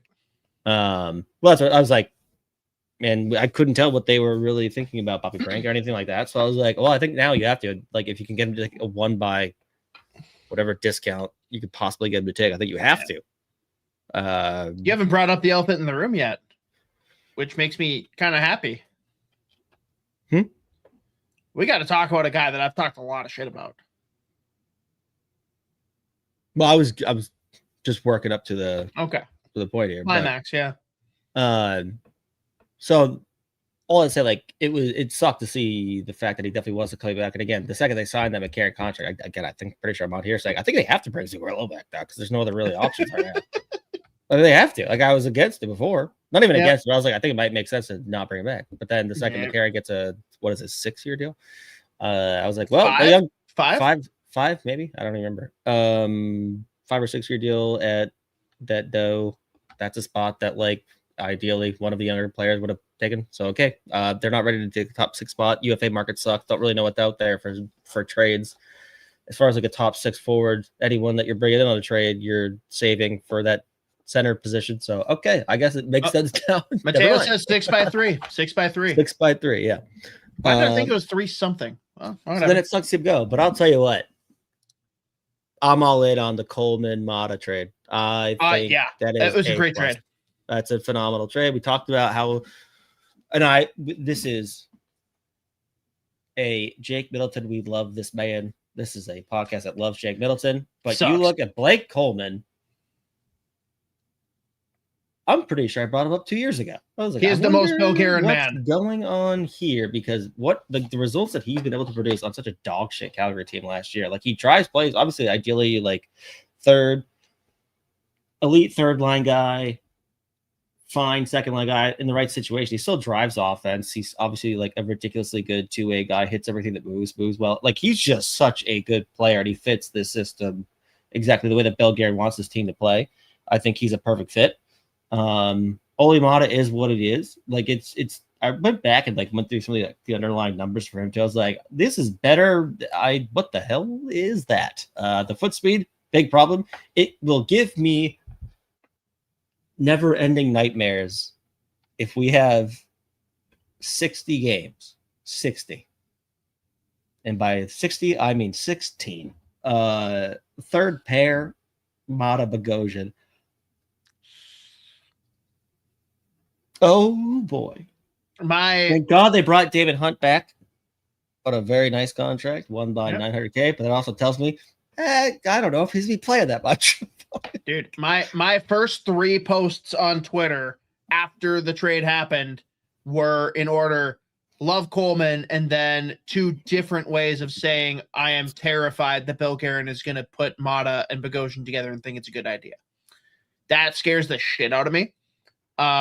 Also, just randomly seeing here, apparently Wikipedia says that Blake Coleman's nickname is Pickles. Yeah. I don't know what that's about. But did you see the video of him and Bill Guerin talking? Just like, oh, hey, Texas, look at us. It was really funny. That was very weird, but funny at the same time. Ole Mata, let me first come out and say, I think he is better than Zach Bogosian. I think that there are positive things he can bring. And I did not watch him for shit last year because he played for Calgary. And I think they were a top 3 team that I avoided watching last year when possible. So I don't know if he's made a comeback. All I know is he has been a problem a lot of the places he's landed. And the biggest thing is the dude just can't skate to save his life. He has redeeming qualities. I have enjoyed him. I liked him in Pittsburgh and defended him. That being said, he looks like he's still 19, like he was when he won a cup. And he is a guy that I think if you pair him with Hunt, like, it is a slight upgrade. Slight. Mm-hmm. I'm just not convinced that Hines and Guerin are going to be smart enough to do that because of the way they treated Hunt in the postseason last year when they saw him and Spurgeon were notably better than Spurgeon and Middleton, and they still fucking did it. They still went back to Middleton and Spurgeon, and I think it's the dumbest fucking shit that they could have done in the postseason, besides their weird little bit where they decided they were going to bring in Gustafsson instead of Wallstedt. Like, that was insane to me. The way that they treated Hunt, I have no reason to believe that they will deploy Hunt the way they should. But I'm going to sit here and fucking pray they do. Because Mata Bogosian is going to give me ulcers. Yeah, he's still again, just looking at the underlying numbers, I had to like really double check on this. I had to go back and watch a bunch of shifts. Despite the shocking foot speed, still brings legit on ice defensive impact. Still a solid defender, and you can move pucks.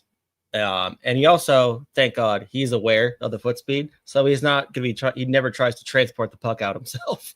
He's like, get it out, get off my stick. I am not scanning this motherfucker out. Hot potato. So I think, and again, you look at the situation he's gonna find himself here in Minnesota. Like, even in Utah, the limited time he had there, like they asked him to play way more minutes than he should have been. I mean, like even if he was like projected as their number 4 defenseman, he's not sniffing 15 minutes because his fucking favorite user on the next the whole game. So I think they'll at least be able to shelter him. Again, he can kill penalties. And again, that's the other thing with Blake Coleman, elite PK guy. Which, Jesus Christ, this team. Wow. Like impressively bad forever.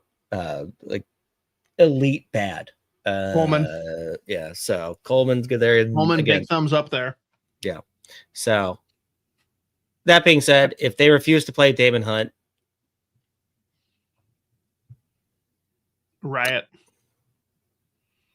I do think it'd be crazy. Brian comments here, if Hunt doesn't make the team, does he sit out or risk sending him down to Iowa through waivers? I wouldn't think they'd go to the effort to sign him if they're going to send him down through waivers, but who knows? Billy's done interesting things. I also find it very funny that he goes out and acquires 2 players from the same, sorry, Calgary fans, dog shit team that both have a pedigree of back-to-back Stanley Cups. Yeah. It's like, hey, we don't have anyone that's won a Stanley Cup. Let's bring in 2 guys that have won 2 in a row. That'll fix it. Guess what's going to happen now? Hey, call Quinn. Let him know. We're going back to back probably. Hey, hit Quinn up in New Jersey while he hangs out with his brothers and his parents and his mom who doesn't know how to park. Tell him we brought in 2 back-to-back guys. And yeah, the reaction online about the Hughes mother was just fucking insane. I was like, I was like, that's when I log out. Now, is what she did weird? Yes. Is like the amount of Vancouver fans ridiculing her for it also much weirder? Yes, much weirder. Oh, the other thing I forgot too is like Mata obviously was traded to, I think it was the Uyghur package. He was almost like a point per game with Calgary. I was like, what the fuck? Like he put up like 14 or 15 in 20 games. I was like, you know what? Good for you, pal. Good for you. That's unbelievable. The amount of times this season that I will use him passed out on his balcony. Oh, yeah. I mean, the second I saw, I completely forgot about all of the clips of him and the pictures. No, I'll never forget. And honestly, I need his D partner. I don't care if he sucks now. Bring in Justin Schultz, because the 2 of them in that Stanley Cup parade made my life. I will never forget either of their contributions to my joy that day. It was so good. And also, they were very fun in that playoff run. Justin Schultz rocked after just sucking donkey dick in Edmonton. Yeah. I'll tell you what, too. People forget. Ole Mata, yes. Back-to-back Stanley Cups. Also, back-to-back OHL championships with the London Knights, because they do that thing. They do that a lot. They tend to. Famously made more money with them than he has with any NHL team. And by like a shocking amount. Yeah. So let's talk then. I think what I want to get into with this news, do you agree with me that the Wild should pretty much be done with their business unless it involves acquiring a number one center? Yeah. Okay. So we're on the same page with that. Chat, let us know if you disagree. We'd love to address your grievances with that comment. My question then is, how do you shuffle these guys? Because I feel like we've almost got, unless you're of the mind that we're going to stack the first line, which anyone that's listened here before knows I am so strongly against. We've got Kaprizov and Hartman. We've got Ek and Boldy. We've got Yurov and Trenyan until the day that Trenyan gets traded, or Yurov, or both. Where do you slot our three guys, being Brink, Coleman, and Shabanov? Where do you slot them throughout that? Because I've seen a lot of different theories. I definitely have my opinion, but I want to hear from you, Z. What do you do with that ensemble? Yeah, I think right now, again, like I'm not as anti-stack the first line as you are, but that's not obviously my first inclination. Like, I don't think that's the best option they have. That being said, like, if they were to try a bunch of other stuff the first 10, 15, 20 games, it was just not like we need to win games. I'm like, you know what? All right, whatever. I think I have decided that, like, I am all aboard the Kaprizov, Yurov, Shabanov first line. And then Coleman, Eriksson, Boldy, Trenyan, Hartman, Brink, Foligno, McCarron, Foligno / Hate. We'll see how healthy Stramel is in the back end there. But I think that's where I've kind of landed. I've thought about in my head, like, I don't really know what that top line would look like, but I do know that, like, you look at the elite skill that Shabanov had, and, like, he just never really got a sniff. I think Patrick Waugh looked at him and said, "Fuck you." No, never. Absolutely never. Who signed you? Who did this to me? This is a terrible thing that happened to me personally. And, like, I mean, the kid is outrageous. He is a 5'9" on a good day. This is like back when, like, they were like, Murat, he's like 5'11". I'm like, nah, he's 5'8" with heels. Like, he is a small boy. But I mean, like, his mixtape from the KHL is so funny. And I remember watching a game too. Like, there was one game he absolutely disintegrated Danila Yurov in the KHL, and I was like, oh my god. And I was like watching that game to watch Yurov. I was like, who the fuck was that? Oh, that's the Shabanov kid. The whole NHL wants him. I'm all aboard trying that, at least to start here.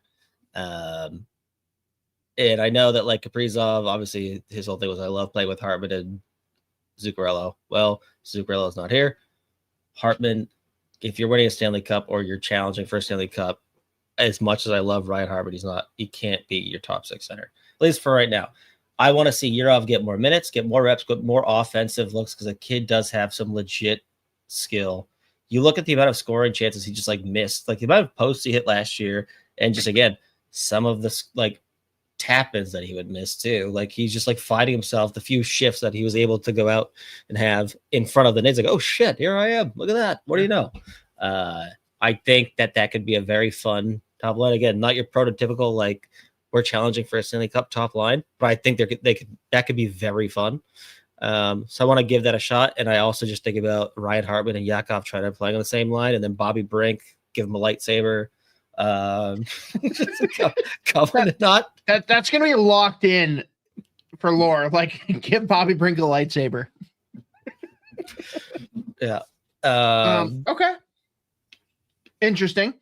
I have a different approach. All right, part of that too. I like part of what you said, though.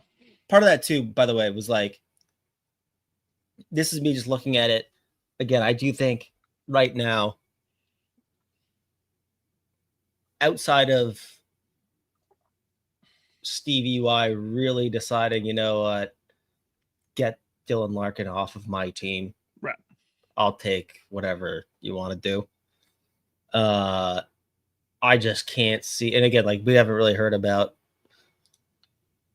a whole lot of other like options out there. I don't even know if Bill Garrett knows who the other centers are. We're saying this. We're saying this is the roster. Yeah. No, that's what I'm saying. Yeah. The other part of giving guys like Yurov more offensive looks, more minutes. You're gonna say what I was gonna say. Bolster that value. Like I mean, 100%. Showcase him. Mm-hmm. Lipstick all over that pig. I went back and I looked at I went through the line combinations this year, and combined with some of the tweets, yeah, I know Yurov is good, but he sucks.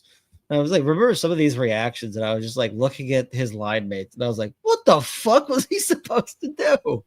Then every once in a while he would flash one of those plays on that goal he scored against Utah. I'm like, yeah, he did this weekly in the KHL. This is those are the goals he scored every time. And again, when he wasn't scoring in the preseason and the beginning of the year, it was yeah, but look at the details in his own end. He has that down. Give him more looks. He does have legit skill. Do I think he's a top 6 out and out center in the league? I don't know about that. But he can absolutely be a top 6 forward for you. He's not gonna be a point per game guy, but he has legit skill. He can score goals, he can make plays, and again, the details to his game, he's legit. So bolster that value. Yeah, and I definitely agree with the bolster that value thing, and I think you give Yurov a chance. I also don't think that there's any harm in leaving him as the 3C and giving him a chance to develop a little bit more in a comfortable role. Where I personally, here's a curveball. I want the third line to be Yurov, Trenyan, Coleman. Mm-hmm. Yeah. Insulate him, let those two go out and be psychos and just feed him pucks. And yeah, Coleman definitely has a scoring touch too. Trenyan's shown he can do it, but I think that's interesting. I do wonder though, I don't know enough on this one. Is Coleman switch hitter as far as left wing, right wing, or is he exclusively left? Mm-hmm.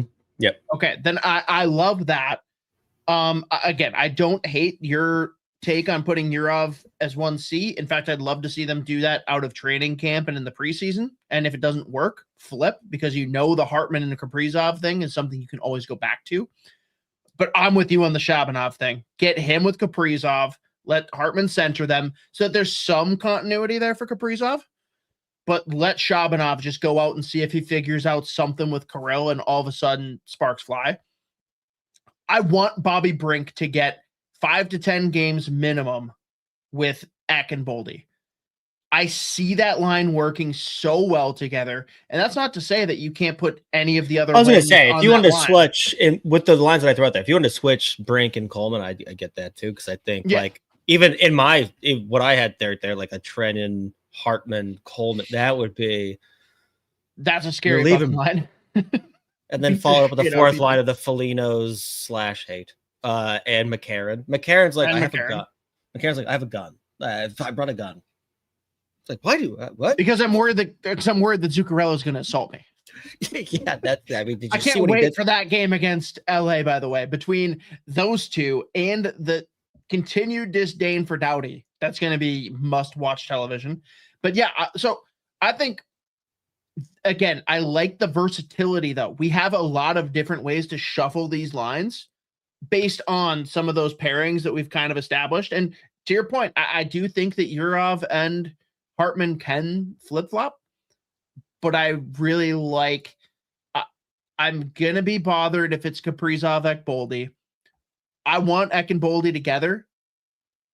Put any of those wings with them and I'm down, but I really want to see an extended look for Brink. I think the fit is there. And Coleman, I'm fine with him playing on any line, wherever the fit lands. I just think putting him on your third line extends your depth way more than putting, say, a Bobby Brink on your third line. I think Bobby Brink can be a lot more of the supplemental piece to a Boldy and an Eck, whereas Coleman can, in a way, kind of drive his line in a little bit different way. He's not going to go out there and put up 40 goals, but the physicality plus the goal scoring touch, he's put up 20. I think that is a different element for a third line than the Wild have seen for quite some time. Yeah, I think too, when they're at their best, but actually realistically, when they really started cooking fucking year 1 of Kaprizov, remember they've always built role 4. And at that point,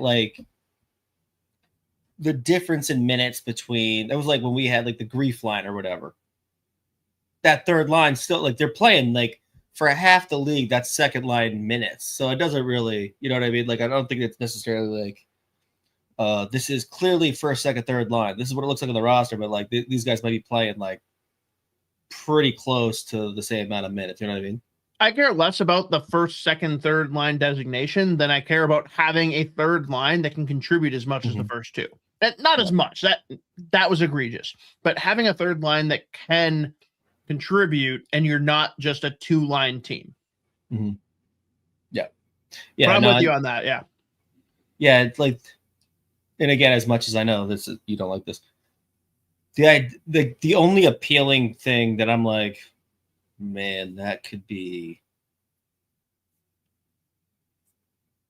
very fun is if you were to load up that top line. I don't even think it's necessarily, it's basically playing Kaprizov and Bold in the same line together, regardless of who you want to put in that first line. You look at what they have, like a prototypical second or third line team with the way that this team plays, some combination of like a Coleman, Treaded, Eriksson, that's like that's the version of the grief line or whatever.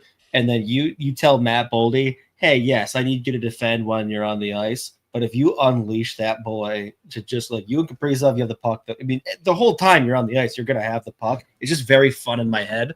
I'm like, they both might end up with 105. like it is very fun. Unleash them. So what's the third line in your mind in that scenario? Well, that's what I was like trying to like get ridiculous with my second line though. So I was like, in my head, I was like, what if they were to roll out like a Kaprizov,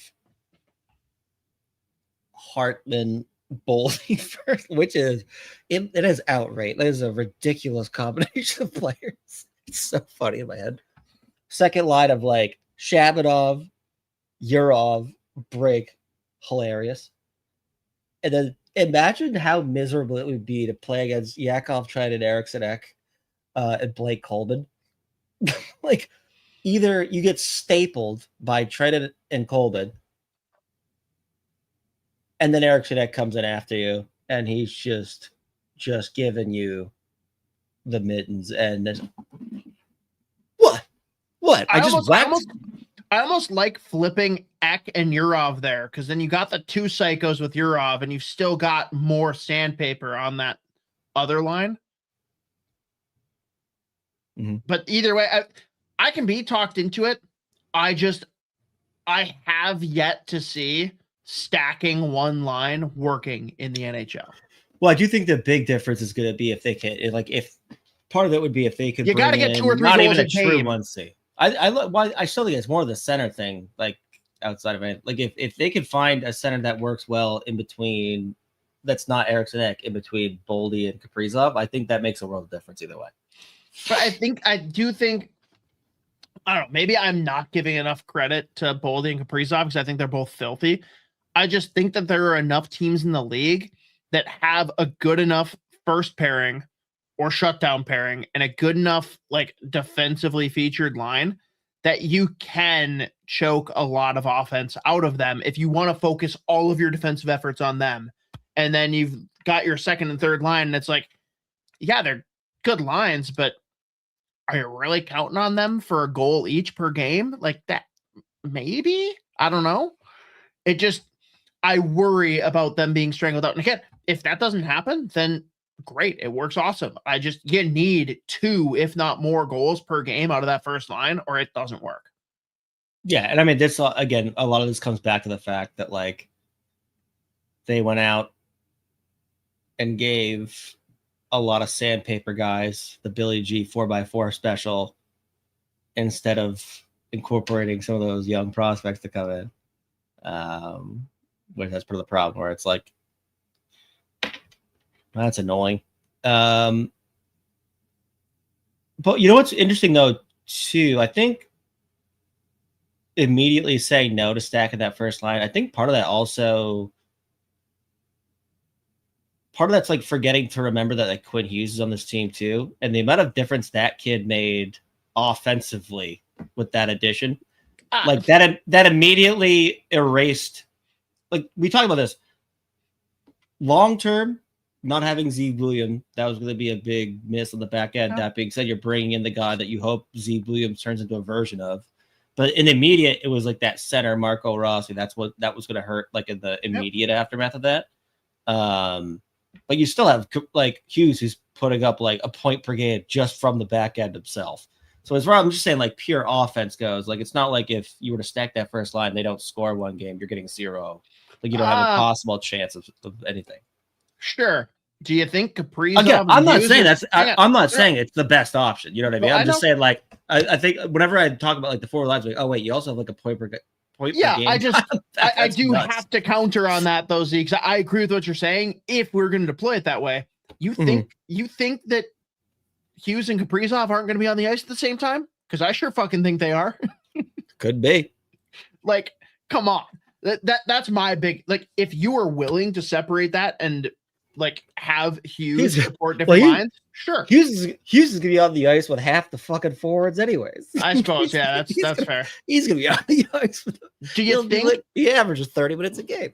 Do the Wild need to split Faber and Hughes for that reason alone? What we just talked about? No, not necessarily. I mean, I think they're like on like because they both play so often, and the fact that like they're like Faber's desperately needed to keep this team even close to 20% on the PK. There's enough shifts where they're not technically on the ice together all the time. Sure. I guess my question is, do you think that Faber has leveled up enough that he can carry his own pairing, and it would behoove the team to do that so that you're not as one-dimensional on the blue line? I mean, I would still keep that together for right now. Okay, fair. Yeah. Mateo, any questions or comments you feel like we need to address on the Wild before we move on to our last piece here with the way too early 2027 draft? Damn you, this is fun to read. Silver Sliver. The sad thing is, if the Wild don't get Larkin, they are a worst team. They could have gotten Trocheck on the cheap earlier. I guess I don't believe they could have gotten Trocheck on the cheap. I feel like that would have been done. Yeah, that was on the table. That would have been. Yeah. I will say, not getting Larkin, yes. If you do nothing all year, and this is the team you roll with, not ideal. I'm not going to say you're a worse team, but you're certainly not a better team. Unless you really see Brink step up in a big way, or you see Shabanov like all of a sudden explode like he did in the KHL. I still think that going into the season this way and making a deal in November, December, even January to bring in whatever 1C becomes available, because there are teams that are going to fall out of favor. They're going to be completely out of the playoff mix. Players, you've seen players get disgruntled and have a short view of things and say, get me out of here. I'm going to use all my powers to get out of here, and I'm going to pick 2 or 3 teams. And lo and behold, the Wild are always one of those teams, it appears now. So I don't think it's catastrophic if this is our roster going into game 1. Now, if we come out of the trade deadline and this is pretty much our roster, yeah, you have a reason to be concerned. I won't begrudge you that. Yeah, no, I think this roster looks the way it does because that Larkin deal hasn't been there yet. Right. Or you can sub in any top 6 center in that same thing. I think they made, like, again, I was shocked at some of like the pushback on the Coleman edition. Like, yeah, why? What? He's 35. I was like, have you watched the hockey team? Also, I saw like 2 people complaining, like, oh, now we've got nothing left to send in a deal for Larkin. Like, what did we lose? What did we give up? What? Are we still going to go back to freaking one less beauty? But no, like, are we going to go back to Jiricek and continue to say, oh, this depleted all of our resources? Like, dude, we gave up a first, second, third, fourth. Third and fourth are worthless. Seconds get you Michael McCarron. Like, I just feel like that is the oldest record scratch out there. Like, was it a bad trade? Turns out, yes. We loved it at the time. Turns out, in hindsight, it wasn't great.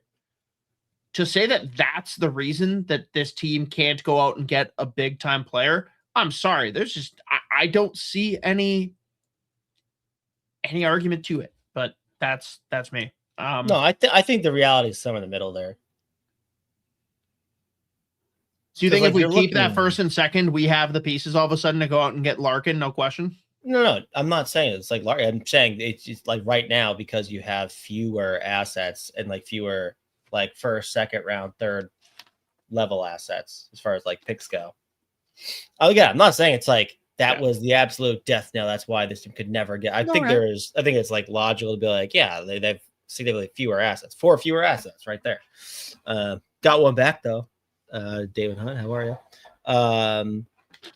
Mateo said out loud in our chat what I wanted to not say, but like the first and second have already been used.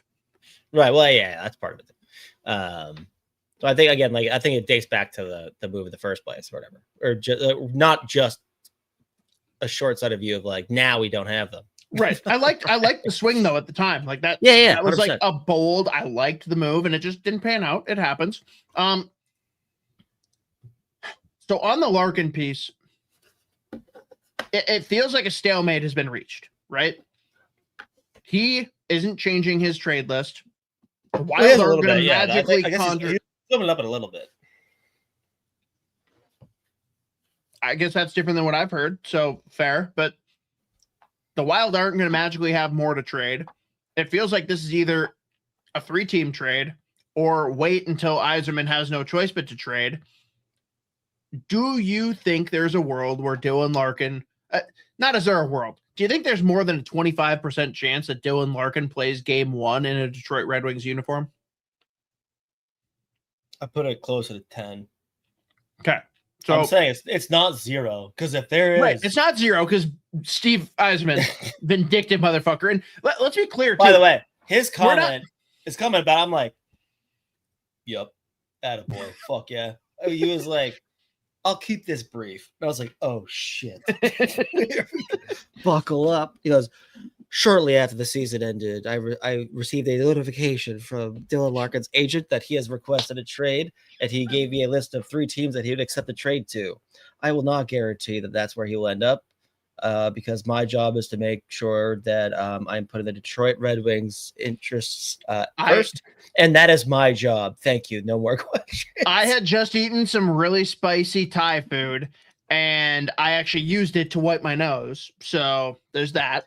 In unrelated news, I just bought a gun. Another gun. Well, my 14th gun. Yeah. For me, the thing is, for the Wild fans who don't understand like Steve Yzerman's stance, because like I get where he's coming from. You got a guy with 5 years left saying, move me, and I'm going to use the trade protection that I negotiated to stay here as a way to make you go send me wherever the fuck I want.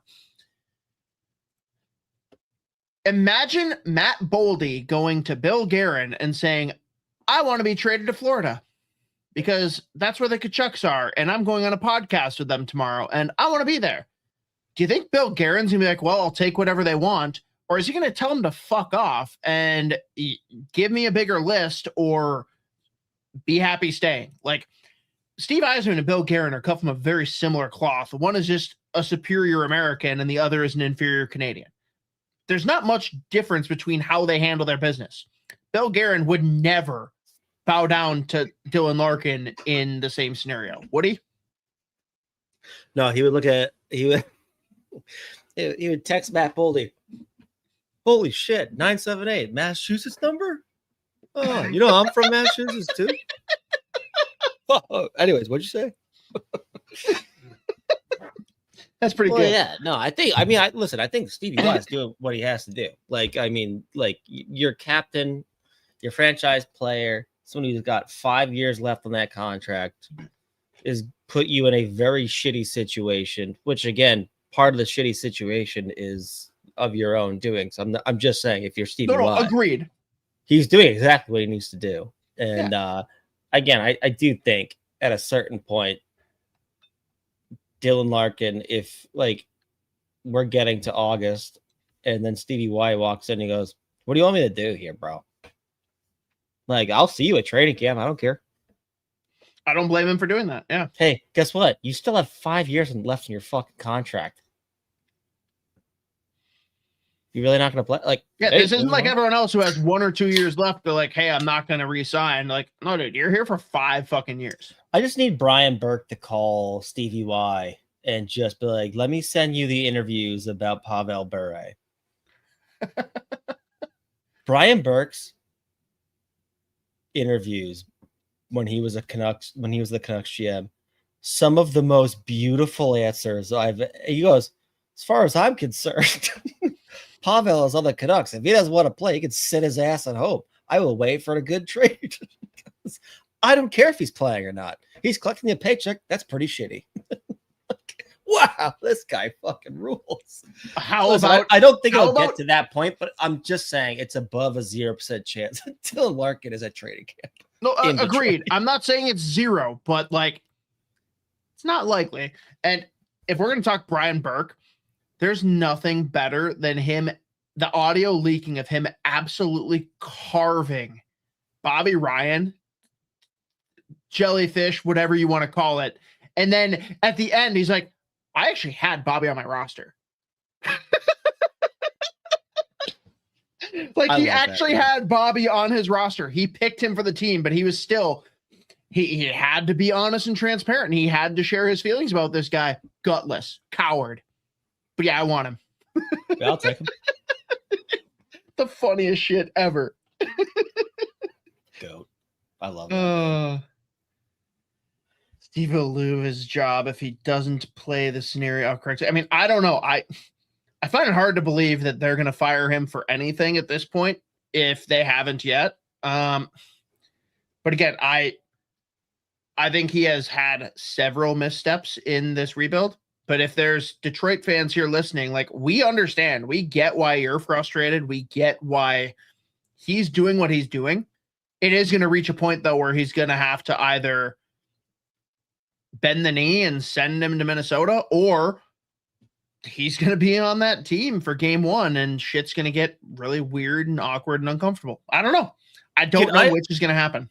Ironically, like Dylan Larkin demanding a trade. Unbelievably good PR for Stevie Y as far with the fan base. It helps. Because that he'd be like, can you believe this motherfucker? But at the same time, the fact that a year ago he criticized Steve Yzerman for not doing anything to bolster the team, Steve fires back. Now we're at this point. Now we're at this point a year later, and he's like, yeah, dude, get me out of here because you're a fucking idiot. Like, I can see both sides of fans being either with or against Steve Yzerman, but absolutely bodes in his favor Larkin, to be like, oh, this guy wants out with 5 years left. Fuck him. Well, again, this like Larkin with 5 years left of that deal saying, I want out now, and here I'm putting you in a shitty situation, and maybe I'll open up my list to a couple more teams, maybe sometimes. Even some of the most reasonable fans have been like, yeah, I mean, all of the moves that we've made the past couple years, a lot of these have been unbelievably dumb. Fuck you, Dylan. What the hell? At the same time, imagine, let's put this in Minnesota perspective. What if you had a Minnesota born and raised kid, Brock Faber, grew up in Minnesota, played for the Gophers, captained the Gophers, comes to the Wild. He's primed to be a future captain for this team. If he asks out, are people going to criticize him or say, what the fuck did management do to make this homegrown kid want to leave? I do think there's an element of that with Dylan Larkin, no? Like, how did Steve Yzerman run this guy out of town, out of all people? Well, I mean, that's what I'm saying. The most reasonable, like, God damn it, Stevie, you really fucked up. Like, the past couple of years have been fucking insane. Let's get rid of the Isaac plan is not a thing. Also, bro, Dylan, what the fuck, bro? Right, but you can't see it on the other side where people are like, Steve, how did you fuck up so bad that this guy who bleeds Michigan? You and I are literally saying the same thing. We're saying the same thing, but I'm saying it could be against Yzerman as much as it can be for him. I could see fans going both ways. This is a short-term respite for fucking Yzerman. Like, he's now not only did Larkin want to trade, like if he just said, I'll go anywhere, everyone would have been like, fuck you, Stevie. The fact that he was like Vegas, Florida, Minnesota. Sure. It was like, yo. Okay, fair enough. And went public with it. It was like, what the fuck? All that being said, that didn't help anyone. However, that got leaked. That did not. That agent's like, oops. My bad. Sorry, it was a butt dial. Sorry, Steve. Sorry, I butt dial texted Elliot Friedman. God damn it.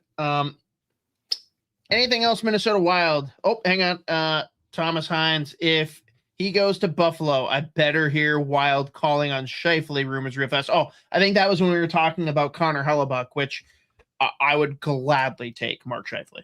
I know there's a lot of Wild fans who just hate him because Central Division bullshit, but like, yeah, that would work. Mm-hmm. Yes, please. How? I'm trying to figure out how to phrase this, because a lot of this is me being very scared about what the Bruins are about to do. Okay. How would you feel about Pavel Zacha? As a 1C, I feel like it's a baby upgrade to Hartman.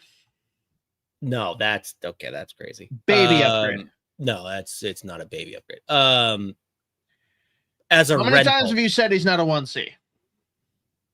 Hartman's not a 1 or a 2C, other than playing next to Kirill Kaprizov. I agree. I'm just saying, if that's the move you're gonna make, like for Minnesota, no, I'm saying, like as a rental for 1 year, but you're not giving him he might get a fucking 7-year, $8 million contract. And I'm looking at the boss. I'm like, don't do that. Sure. Don't do you have the Lindholms. What's the rental asking price for a Pavel Zacha? That's what I'm trying to figure out now too, because I think the Bruins, if they liked what the market was, he would have already been gone. Like he would have been traded already. So I think that they also are like, well, we're not going to fuck it. We're trying to avoid a 7-year. More important question, and you can answer this better than me because you obviously watched him a lot more this past season. How does he fit with Kaprizov? His ability to play with, again, with what he on a line with Middlestad and Arvidsson. That's a top 5 line in the league. And he put up 30 goals this year. And he outperforms every time he plays with anyone that is decently skilled. He somehow has outperformed his underlying numbers every single year in Boston to the point where I cannot believe him with Kaprizov would be outrageous. But I get what you're saying as far as he can play with anyone and elevate. I'm wondering, is he enough of a boost with Kaprizov specifically? Like the way that they play, does it mesh well? Or is it just, hey, this is better than what you have? Well, both. But I'm saying he wouldn't be a player that I look at and say, hey, if you're bringing him in, whether it's early season or at the deadline, outside of him getting the trade deadline last minute, all right, inflation as far as price goes. If that's a player, if that's a center that you could bring in for not the package that's going to be required to bring in anyone beyond next year, under contract beyond next year, I'm saying for me, I would love it because then he would just be another team that I like. Can we just collect on our IOUs from what we've given to Boston for free? The amount of times it's just been hey, oh, thank God. I've been this is great. This is great. That's better than players and draft picks, Sweeney. Those are IOUs. When Johansson went to Minnesota twice, 180,000 for a car. You're gonna want to hold on to that one. Hey, keep your change. It would depend on the asking price for sure. But if it's a true rental, low cost, not anyone that you would use to go out. And again, I don't think it's realistic because they eliminated every single second round pick for the next decade and a half. And then I don't think they'd be here's our best prospect. But if for whatever reason, the price ticket, I think he would be, as far as like a 1 year, hey, we're not going to give up everything we have right now.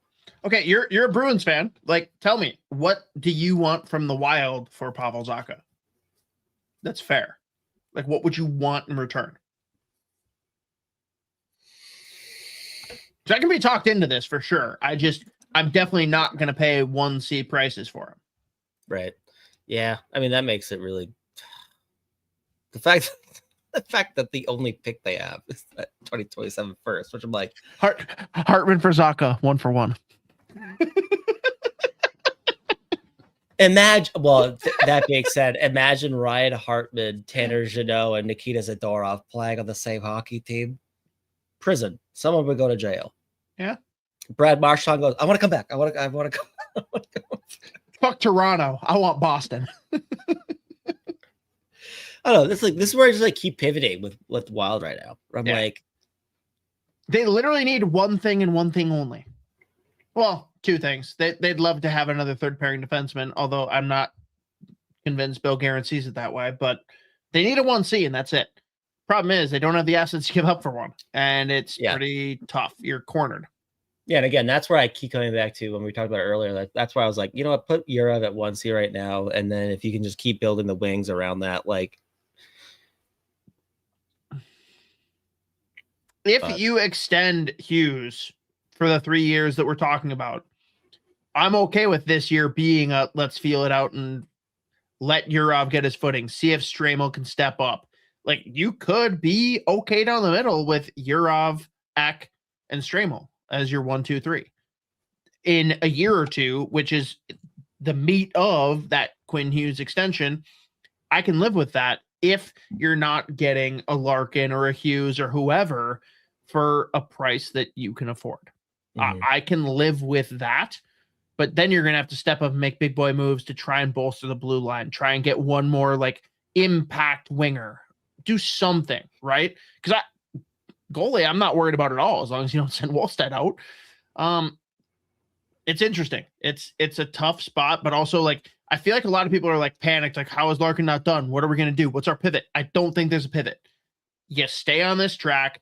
You wait until Stevie Yzerman blinks. And if that doesn't work, you do a deal in the season when another team fucking panics because they don't have the start to the year that they want. I think that's the way you approach this. Mm-hmm. Yep. Oh, man. Ron Rubin asks, is Shane Wright worth a look? Which I have to call out. And again, this is not targeted, but Nicoletti, you got a lot of traction on this post. You basically said we need to move off of Larkin. And everyone that said, so what's the pivot?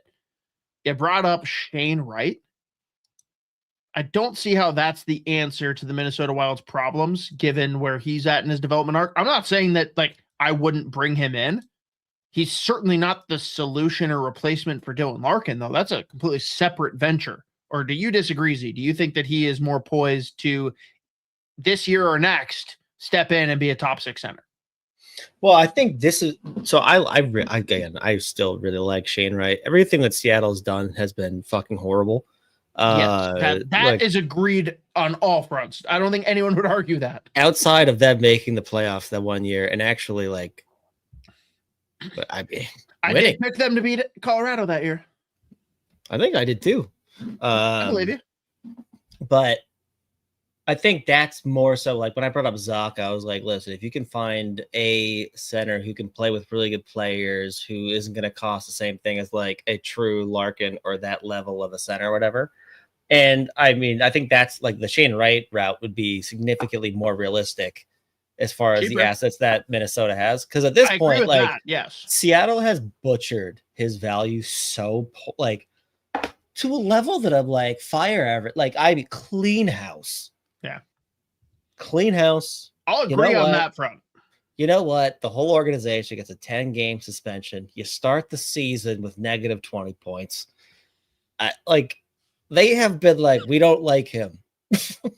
He also, like, in a limited role 2 years ago, not this past year, but the year, I guess 2, but, like, he was still clipping, like, just under half a point per fucking game. And, like, not necessarily a line driver, but does have skill, can score, legit two-way ability, is a out and out NHL center. I still put him in the middle six capability, but like can be a fine 2C that can play with really good players, and that way you can again split if you wanted to load up that top fine line. 2C is better than our fine 3C that's currently our 1C. So and it costs you like mid-round pick and that's my question. Prospect. What is the cost? Well, it's only gone down. That's the thing. Like, I mean, I'm good rolling the dice on Shane Wright. I am not fine saying this is our guy and saying that's it.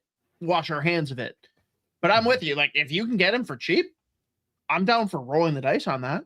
Right. That's what I'm saying. I think, like, again, like, I think they're like, he's going to be able to put up more offense if they let him play. Like, I mean, Seattle, again, I cannot emphasize how bad they have fucked up his whole fucking like NHL rollout. Like, it's been insane. Yeah.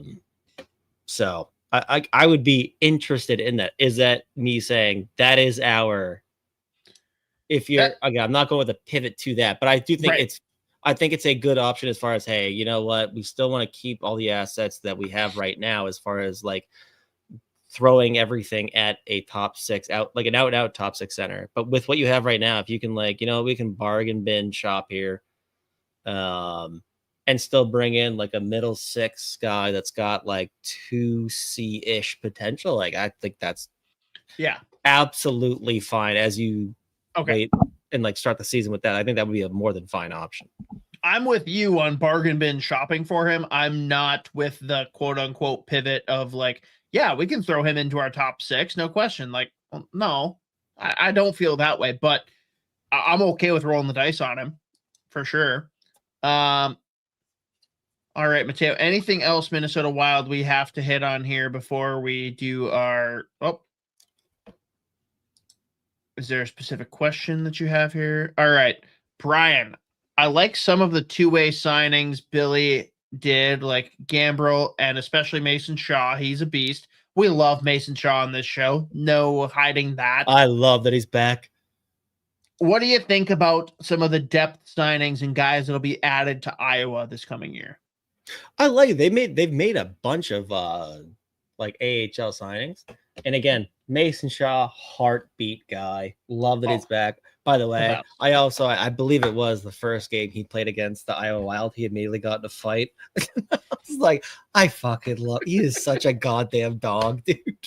I need Kalen Addison in Iowa. Please give it to me. But yeah, they just brought Roman Schmidt back on a two-way deal as well. I like what I saw from him in the AHL, mostly him getting in two absolute titanic tilts down there and a big, mean right shot that you can move pucks. But I think they brought in a ton of depth, so I like that a lot. I was actually just looking at another one the other day. I was going to piss me off now. I can't remember. I have to pull it up. You know, the Gambrel, I like bringing him in. Jaeger Joshua, I like bringing him in for the AHL. Again, Mason Shaw, inject him into my veins. Justin Kirkland, they brought back. Again, I like a lot of what they brought in for Iowa. And they still have plenty of guys probably projected that could make the Minnesota Wild. But at this point, given the signings that they've made that are, you know, are going to be on this roster day one in the NHL, I think they've added a bunch of depth that I think can actually compete in Iowa. And yeah, the Hugh, Big G, love it. Mayhew. Yeah, hopefully that. Oh, sorry. I should have. Stu Bickle. Yep, Stu Bickle. Here we go. I thought you would bring him up organically, but go. In my head, I was like, why am I forgetting like a big addition? I was like, oh my God. Stu Bickle. I fucking love that hire. Yeah. He's been helping coach out in some really good systems there. Also, like, I just listened the second they hired him, I was like, why do I feel like I was just listening to him on a podcast? That it was literally 2 months ago. It was him doing a deep dive with like this old NHL scout talking about, it was like an hour and a half talking about like what makes an NHL defenseman. I gotta find it again so I can tell people to listen to it. But he is exactly the type of coach I think that would be really good for where the Iowa Wild are. First of all, he loves the fucking organization, obviously. and just an absolute dog. He's hard on guys at the same time, still a player's coach. And I know this wasn't the only offer that he had, so that came out of nowhere. I also feel like he's going to stick around, which is that's biggest the thing. He loves, again, like he just likes the organization, obviously. But also, I strongly encourage everyone to go to his hockey DB. Look how many PIMs he racked up the last 35 games of his pro career. He was like 300 penalty minutes. I was like, oh my god, this guy's an insane person. There was another sleeper I remember for the Gophers too. Because he had a little stint there coaching too, I think at one point, right? A couple of years ago. I think he was behind the bench. But I really like that addition, and I think the players will love to play for him. So I like that. Still surprised that it was a one and done with Cronin, ended up back behind the NHL bench. But even funnier that he ends up with McTavish. Hello, motherfucker. You want to fuck on me? If Hayton Stramler are in Iowa with all the depth, I think Iowa is a playoff team. Yeah, we'll see how many times they both get called up, but I agree. That'd be fun for Iowa. Well, remember how atrocious the first half of the season was. They basically got negative 400 points, and they think they finished the year 8 points out of the playoff race. And they, again, second half of the year, they were 600 teams. So that was really disappointing about which I never thought I would actually say, but it's yeah, I can't believe Greg Cronin left. Which again, that actually reminds me. Players that liked him. I strongly encourage everyone to go back and listen to Greg Cronin's introductory press conference with the Anaheim Ducks. He talked about Tom Brady for 15 minutes. I was he's such a fucking bossy guy. It was fun. I was listening to Tom Brady on his podcast, and I was like, oh, he's fucked. I was like, he's so fucked. I think the Selkie should be renamed to the Bergeron. You guys heard of this fucking guy? Patrice? You know they call him Pat sometimes. Say hi to your mother for me. You're a goat. What's that all about? I like your beard. It's pretty cool. You see my beard in the perfect storm? All right. Mateo, anything else Minnesota Wild? Hit us with it. Oh, nope. We're moving on. All right. Great graphic. I figured you would love that.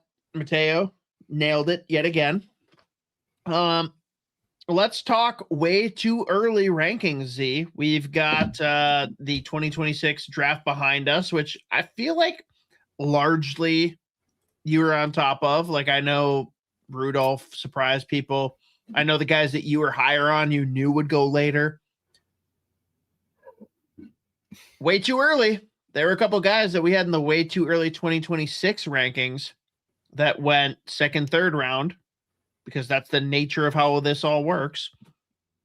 Where are you at today? We're going to come up with a top 10 list for the 2027 NHL draft as it stands today. Mm-hmm. I know what your number one name is, but let's just break it down. How open is this, or do you feel like the top 10, top 8, top 6, whatever is almost firmly cemented in your mind? Right now, I'd probably say top, as far as much as it can be cemented right now, top 3. Right. There's 3 challengers right now for first overall, I would say. But even beyond just the specific players here, this is a very different draft than the 26 class. The draft of 2026, all about the big defenseman or elite high octane defenseman. Very different class. You've obviously got Landon DuPont, who right now is in pole position to be first overall. What he just did the past 2 years, the dub, headed to Michigan. Good Lord, that's insane. Love that for him, for his own development. Not for me. So spoiler, first overall, as far as the super early top 10 for 2027, he is first. Just elite in every part of the game. The only question is going to be, hey, he's a number 1 defenseman as a 6-foot guy. Yes, he is. That's exactly what he is. This is not the class of the defenseman. And I think, right now for me, I don't have anyone else that's a D in the top 10. I have a couple guys that are close, but like both of them, or well, 3 or 4 of them, probably very different. They're more like the offensive version of like a Ryan Lynn, where like elite skating, but like super playmakers, but they're 5'10, 5'11, 5'9. Like, so there's going to be questions. So it's a very, very different class. The other difference is this is the year of the Russians. Holy shit. Like the guys that are going first in the first round, they're like terrifying. Like these guys are killers and they are fucking unbelievable. Also perfect timing with the rumors that they might be welcomed back into World Juniors this year. Yeah, geopolitically terrible timing, but yeah, it's fine. Hockey wise, yes. Yeah, that's what I meant. That's what I meant. No, I know. It's just like this, whatever. The day the announcement came out, I was like, today? Really? Okay.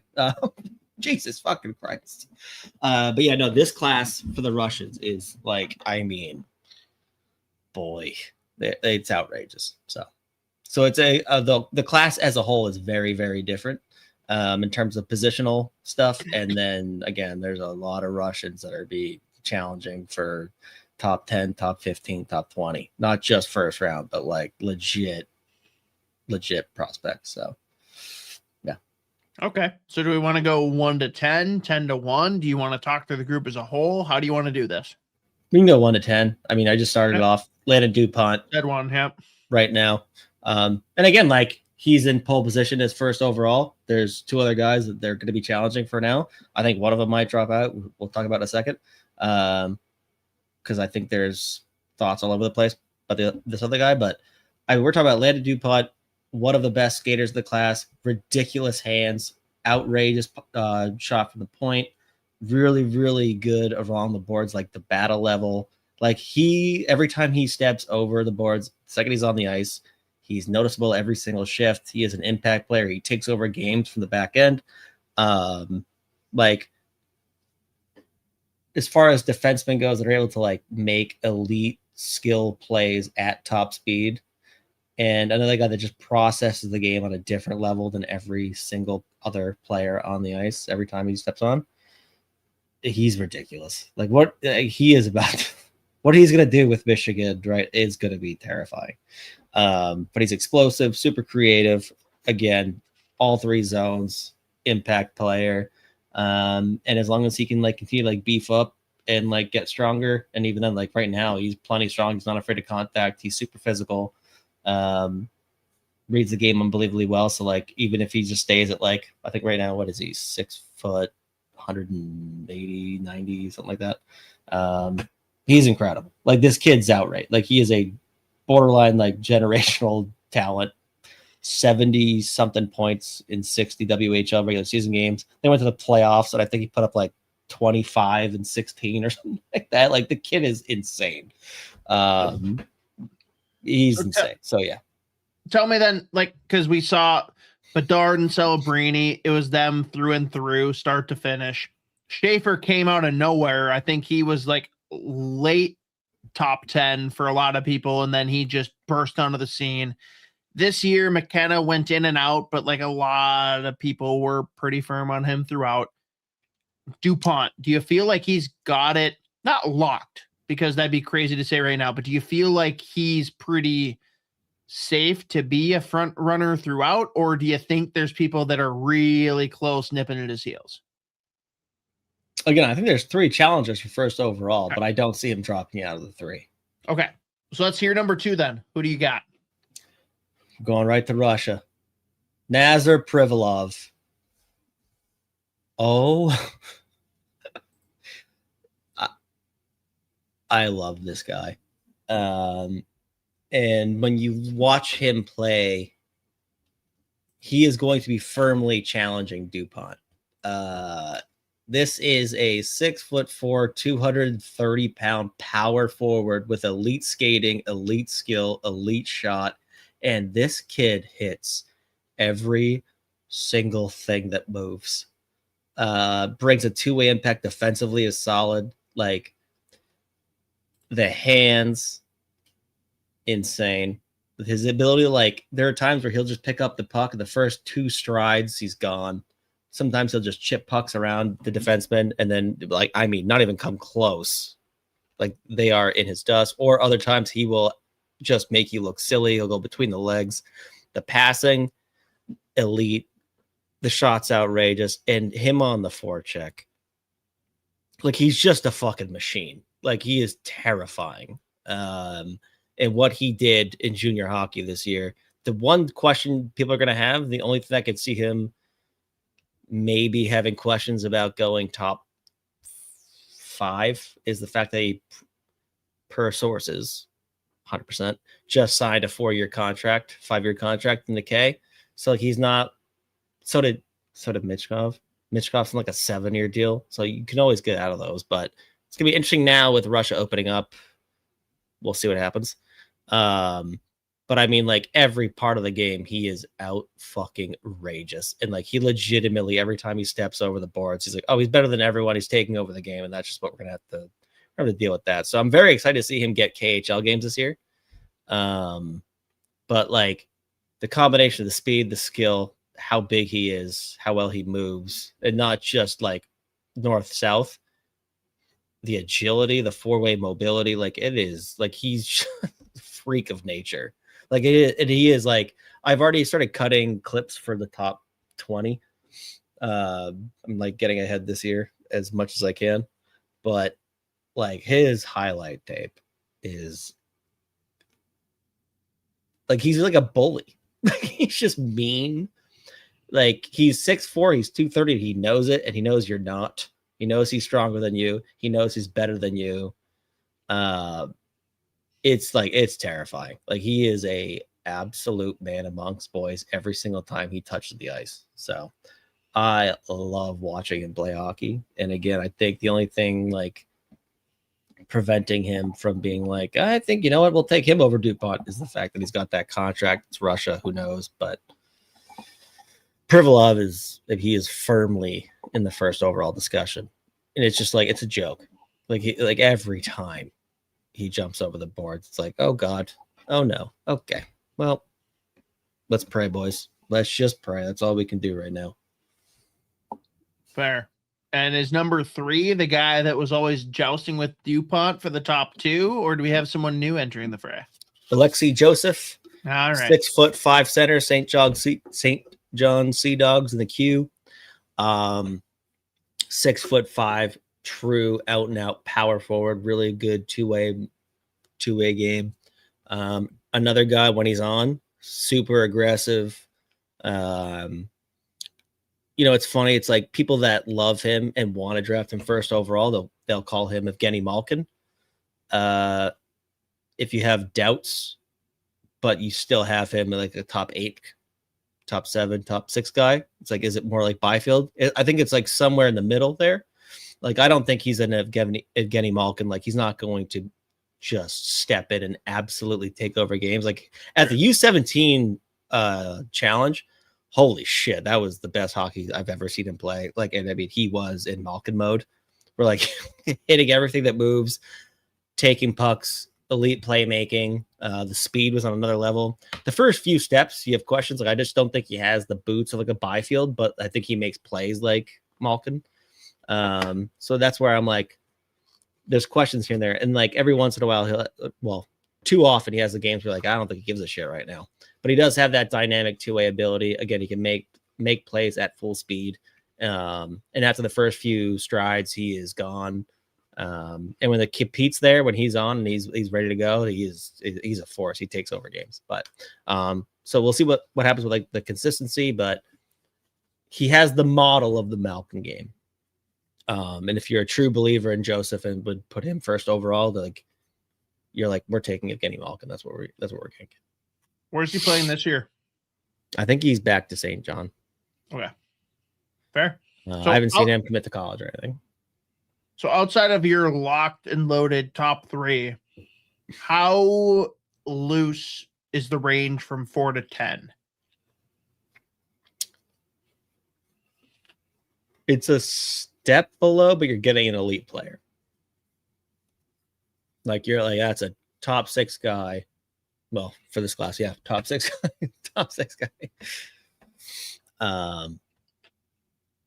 But it's like how hard was it for those you three to right like now? pluck between guys for number 4? Like, is your number 4 I've got, like no shit, or do you have like 6 guys you're no, considering I have. number 4? I think just today I switched up the next 5. Okay.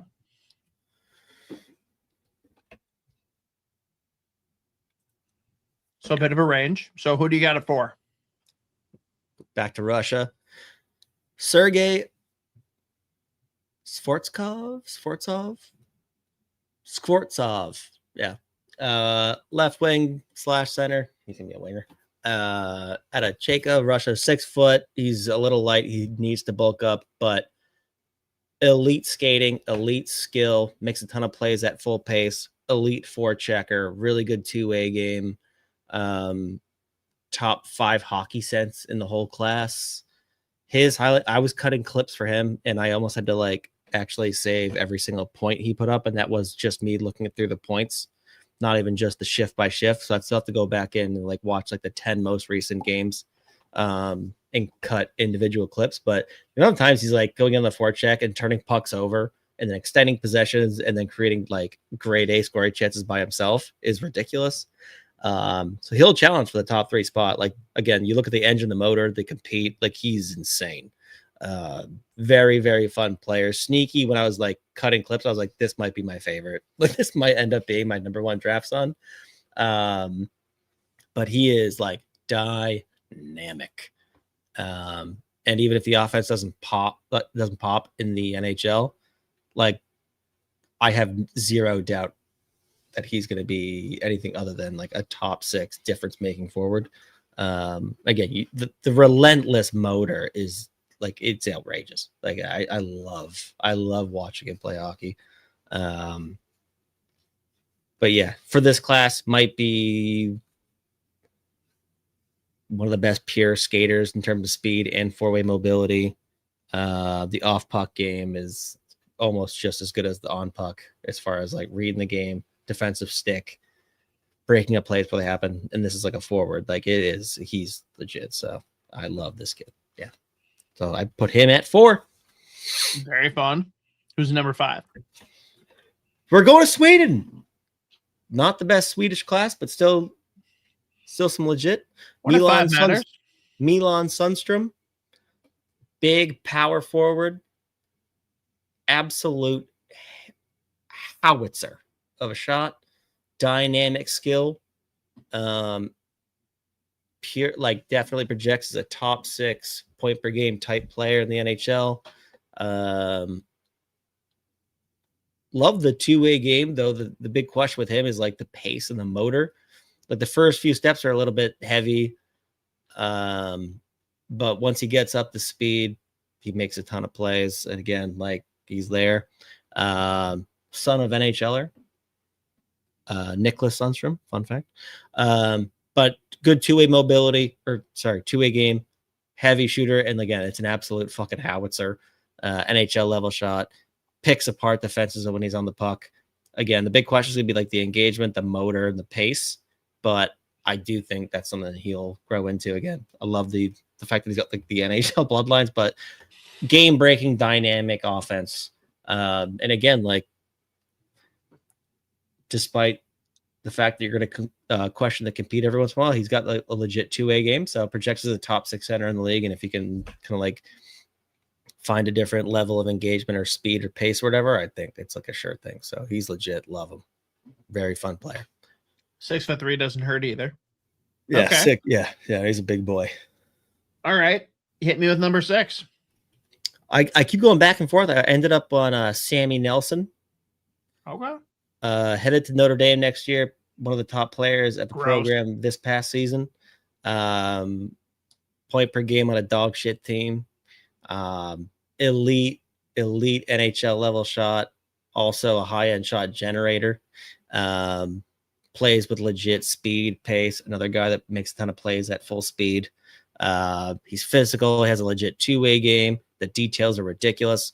I would like to see him incorporate a little bit more creativity, some more dynamic playmaking outside of just like pure goal scorer.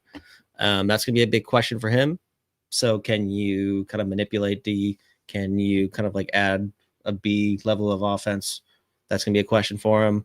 But in terms of like the shot and his ability to create offense by himself, that's not up for debate. And I love the details, love how hard he works. He hits everything that moves. He's another big body. I think he's 6'2", 6'3". And you know, we can say whatever we want about Notre Dame. But reality is they're going to plug him right into that top 6. He'll be a 1 or 2 C for them. And they're going to give him the reins there. So we'll see how that goes. But Sammy Nelson, legit program. Sucks that they're losing another guy. Like, I mean, he should probably go play junior, but you know, given the size, how hard he plays, makes sense for him to, I guess, to go to the college route. Which is something I meant to mention earlier. People were talking about like Keaton Verhoff, by the way, like, hey, if he stayed the Dub, would he have gone higher? I'm like, maybe, I guess, but at the same time, like, we learned a lot more, and for him, it doesn't really matter. If he goes like 3, 4, 5 versus 9, he's going to make the same amount of money, but like, and then maybe he needs more time to play in college. But like, we learned a lot more about the prospect, and he learned a lot more about his own game. So, but anyway, Sammy Nelson, yeah, he's going to Notre Dame next year. He's going to be a top 6 forward for them. We'll find out if he's going to be a forward or if he's going to be a center or if he's going to be a wing. Offense is legit. Love how hard he plays. Love the details to his game. And the big question is going to be how much dynamic playmaking is there in his game. But Sammy Nelson, he's a fucking animal. Some of the his mixtape too. Some of the goals that he scored this year, outrageous. Notre Dame at least bothers me less than other Big Ten teams. Yeah, could have been worse. We'll take could it. Have been, you know. Okay. So we've got, I think, all the major nationalities on the board. Will we have any Finns in the top 10? Nope. Close, but no. Close, but no cigar. All right. So who do we have at number 7? The one that I flip-flop with Sammy Nelson all the time, again, out of the program, but requested a transfer to Quebec in the queue, Carter Meyer. Yep. One of the best USA players this year, and he was also playing a year up, like graduated from the U17s early on, went to go play with the U18s and never looked back. Super smart, super hardworking, super physical, hits, again, another guy that hits every single thing that moves. I think he racked up with the U18s, I think he racked up like 130 penalty minutes. Like, I mean, he's everywhere. But gets to the net, creates scoring chances, really good hands, really good skater, makes plays at full speed. Another question about, is he going to be a top end, high end point producer in the NHL? I don't know, but he's a guy that you take high. Like, he's got that middle 6 possible, low end, top 6 center upside. But you love the feet, you love the compete, you love the motor. He's engaged every single shift. He's a difference maker. He's young for this class as well.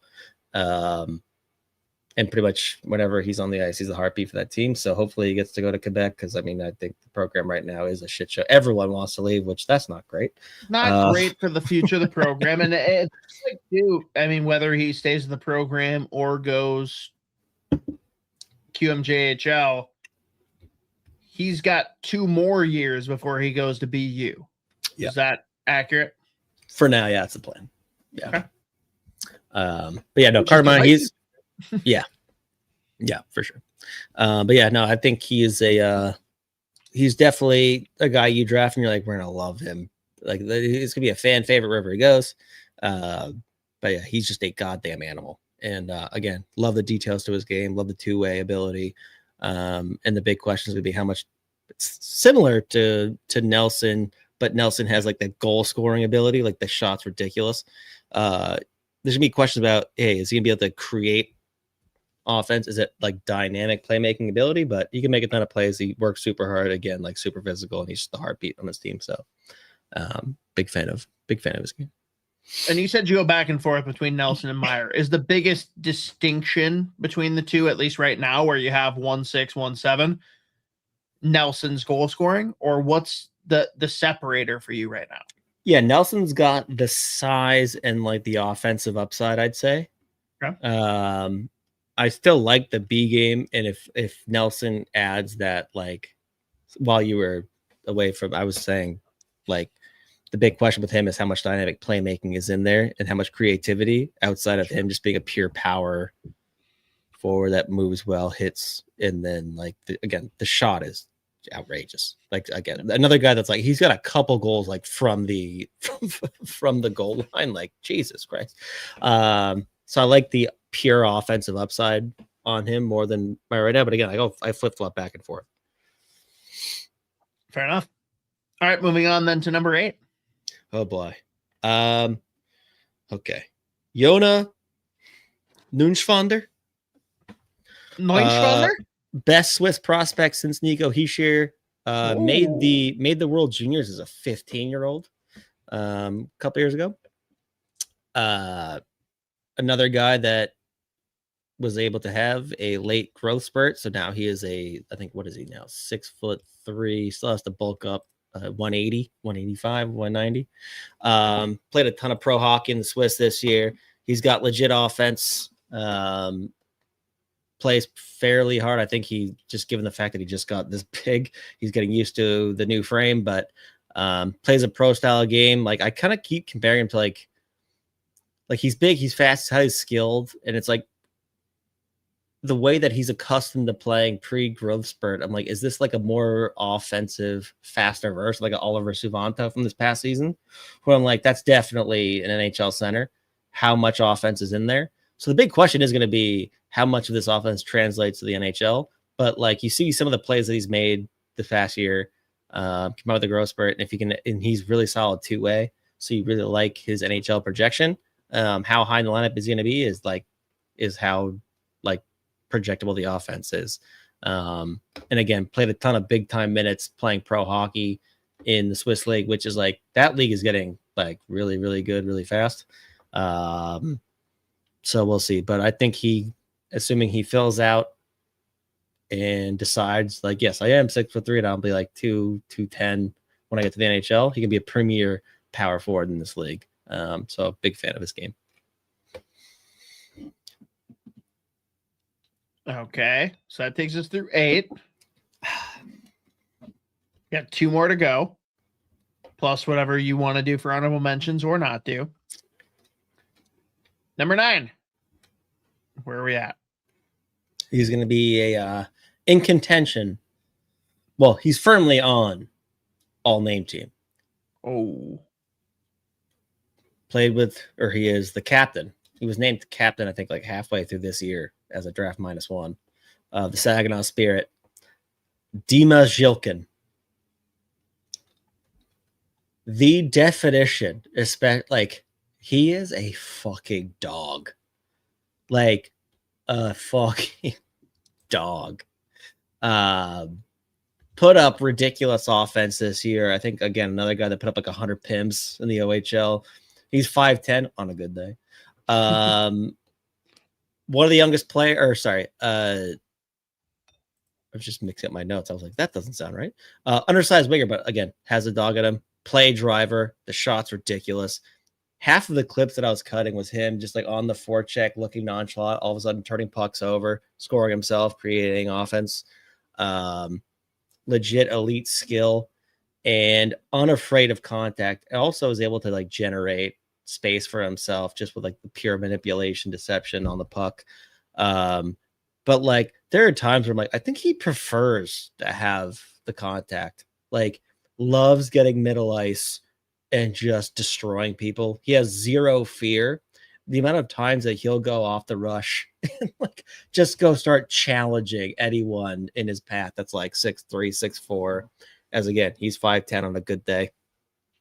And more often than not, he's coming out on the right side of that. Along the wall, wins like every single battle, legit two-way game, but super skilled, insane shot. So you look at his like profile as a 5'10", again, gets to legit top speed, but first few steps are a little heavy. But like as far as like undersized wingers go, when you put the absolute dog factor into it, for me, at least in this class right now, in July of 2026, he is a no doubt top 10 guy. Like, he is a fucking animal. And it's like the amount of times he'll just score or put up like a ridiculous assist. And I mean, he is chirping the entire bench. If he's on the road, he's chirping the crowd. He's just laughing. The amount of plays he made at the U18s this year, I think he factored in like 4 or 5 points in a couple games, but like big hits, like the Stankoven level of dog. So Okay. He's a winger, but he's got that Stankoven dog in him. I love him. He's listed as winger most places. Daily Faceoff has him as a center, but also I would have lost a shit ton of money on him being a Canadian. Oh yeah. I would have. How is he not Russian? But that's okay. We can move on. That leaves one. We got one spot left in your top 10 of the way too early 2027 NHL draft rankings. Who is the last guy that fills that slot? Another player who's going to be on the all-name team. I'm trying to figure out in my head what category this will fall into, but number 10, center, for one of the only reasons to ever watch the Seattle Thunderbirds, Brock England. Okay. You know what I mean? Like, it's a combination of 2 days. That's 2 categories, first and last name. I was gonna say it's not like traditional all-name team. Like, that's a sick name, but it's like, oh yeah, I can definitely see where that fits into a special category. Do you ride a motor? Like, are you in Sons of Anarchy, or are you winning the Open Golf Championship? Like, you know what I mean? Like, it's one of the. I don't know how to square this. But US Open is a great category that we have not tapped That's what into. I mean. I love that.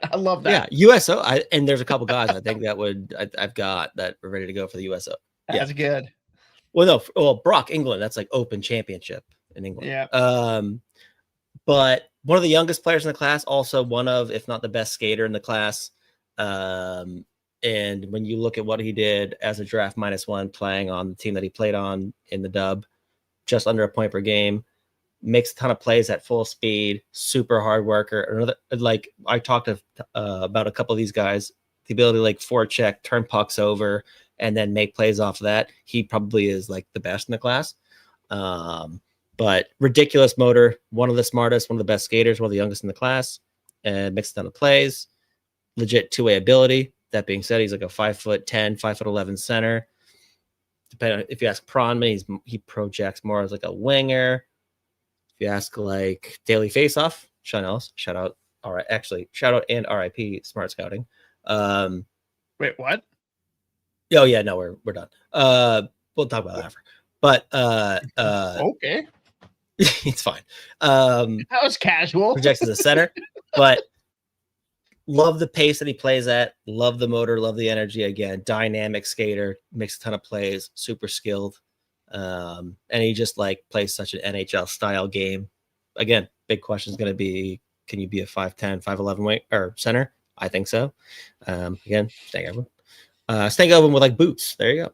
But yeah, no, he creates a ton of scoring chances. Again, Seattle's brutal this year, and he was one of the lone bright spots. And oh, so good.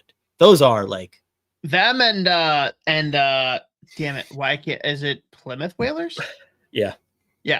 Those are two of my favorite CHL jerseys. Mm-hmm. But yeah. Anyway, sorry. Great forecheck, turn pucks over, extends possessions, elite hockey IQ, elite skating. Again, super young for the class. I think he's eligible. I think he's like a late August birthday for this class. Well, not for the class, but late August birthday. But yeah, super, super smart and very projectable. So big fan of Brock England. Okay. And you had two guys, if we're just going off Daily Faceoff, Stephen Ellis, 14 and 15 on his list. That means there's two that snuck in his top 10 that you didn't list, and a couple that still fell before your guys. I'm just going to read off names, and if there's any that stand out to you as like why you disagree. I bet I can guess them. I bet I can guess them. Sure, guess them. Who's number 8? Peter Tomek. You didn't list. Yep, Peter Tomek. Check, yeah. Who's number? You said Jackson, 9. Jackson 10? Jacobson. Yep, that's 10. 11. Oh, Because you got 3 guys left to name before the Tim 205. Casta, Timothy Casta. Timothy Kazda's 11. Who's Yeah, 12? U18 World's MVP. 12. You're crushing it so far. You got 2 left. Look at my eyes. Oh, there's 2. There are 2.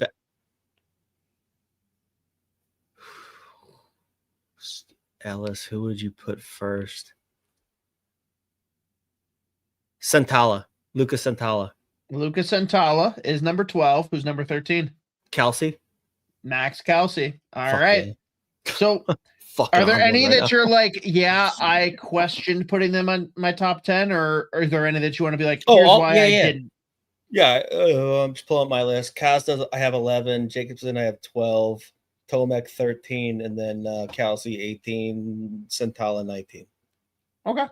But So all in range. Yeah, no, they're all right there. All of them are like in contention for that top 10 spot, obviously.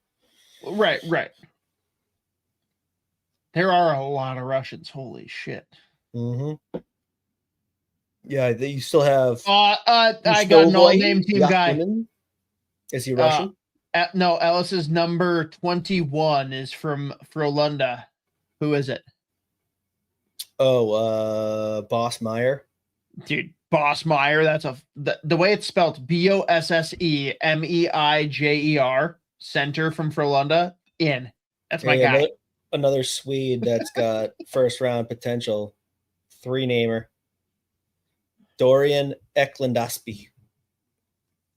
I don't think he's even got him on his list here. No, I said no. I think in general he's a fringe first rounder. No, I know. I'm just saying he's not on here. That's why I didn't list him, but fair. So, all right. Hard stop then. Let's do an in memoriam. Smart scouting. What happened? Oh, no. It was just everyone, like there was just too much going on. It was more of a bunch of us had a bunch of personal stuff going on. That was basically it. So now we're all the whole thing shutting down? Yeah, for now. Yeah. Okay. All right. Shout out Alex. Shout out Alex Appleyard. Just got hired Elite Prospects. Oh, nice. So unofficial announcement of launching soda scouting. Here we go. That's it. That sucks. No, I think we all. It's fine. Sucks and doesn't suck. Whatever. Can I give you a couple other I'm just like moving past. Specifically because the defensemen for this class is so different. Couple other legit first team all-name team level guys. Okay. I know you're gonna say one that I'm looking at right now. On defense in particular, because you said it that way. Ooh. Maybe not. The way that you phrase it, is it Boston Tate? No. But that's solid. Brock Cripps.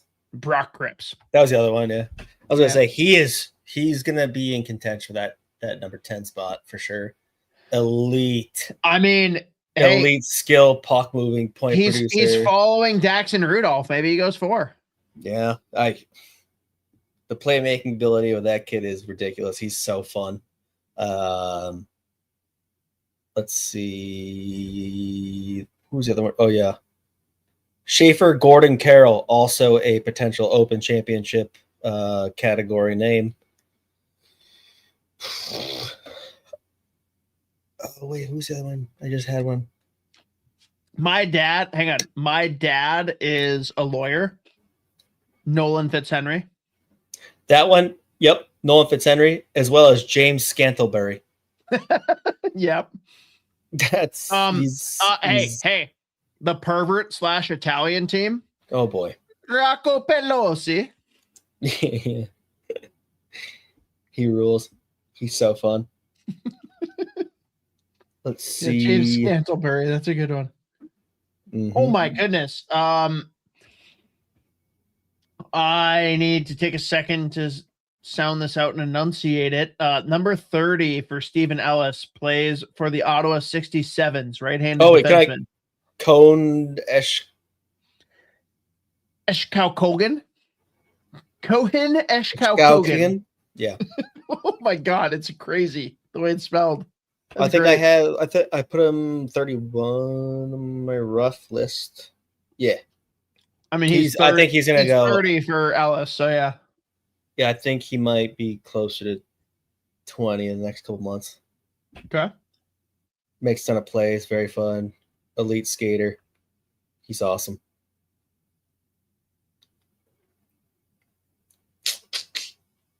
Yeah. Oh, there you have it. Oh. There's the top 10. I'll run it down again. Number 1, right-handed defenseman Landon DuPont going to Michigan. Number 2, Nazar Privalov, power forward out of Russia. Number 3, Alexei Joseph, center. Not sure if he's going to leave CHL or not. Number 4, Sergei Skortsov, left wing out of Russia. Number 5, Milan Sundström, center out of Sweden. Number 6, which you debate back and forth, Sammy Nelson, who's a center, maybe a wing, going to Notre Dame. Number 7, the other guy you're flipping with, Carter Meyer, center, going to BU in a couple of years. Number 8, Juna Neuschwander, center, Swiss.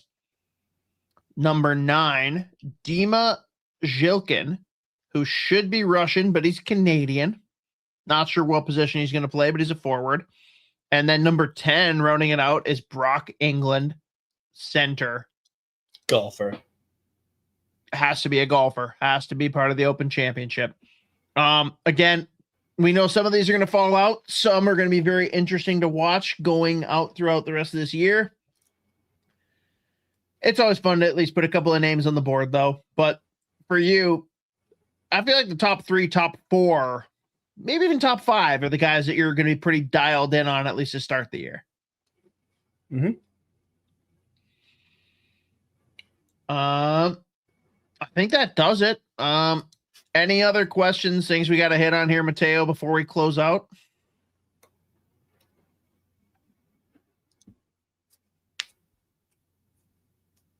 We're hearing a nope. All right. Well, yeah, appreciate all you guys. We'll catch you here similar time next week. We'll be back to Monday more than likely because there's no U.S. soccer to avoid.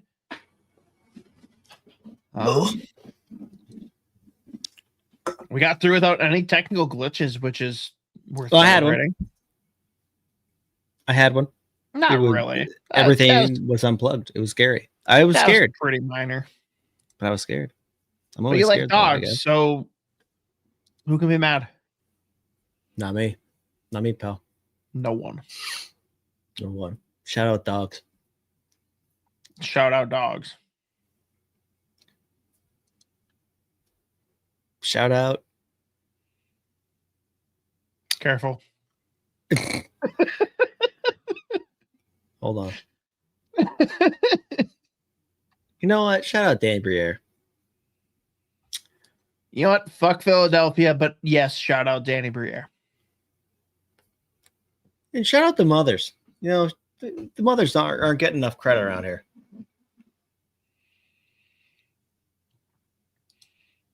Sure, I'll get canceled. Shout out fathers, too. You piece of shit. Not me. Not me. Other fathers, to be clear. I deserve no shout-outs, but fathers in general, they don't get the shine. You know, let's see how long we can stretch this out. You know, shout out I have several things I could have said that would have been bad. I'm not going to say them. Hey, you know what?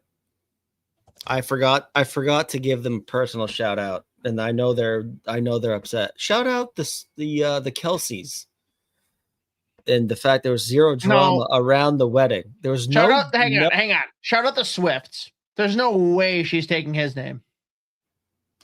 That's a funny thing. That's another funny one. Oh, what's my last name? You think Travis Swift? Tell you what. It's kind of nice. That's yeah. It fits. It fits. shout out. No, let's just keep this going. This is what the people want to hear.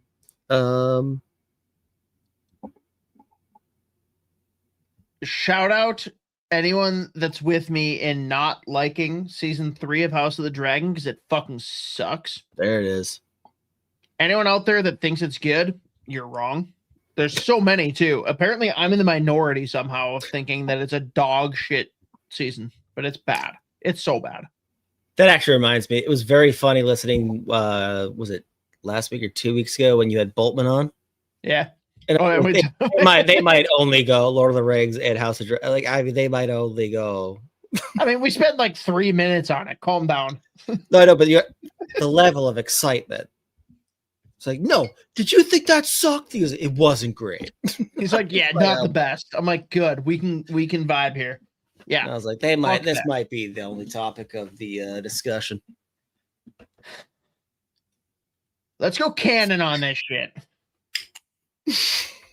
No, yeah, that season 3 of House of the Dragon is not good.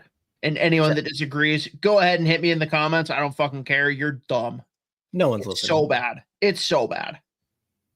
The acting is horrendous. Oh yeah, there's dragons. Yay.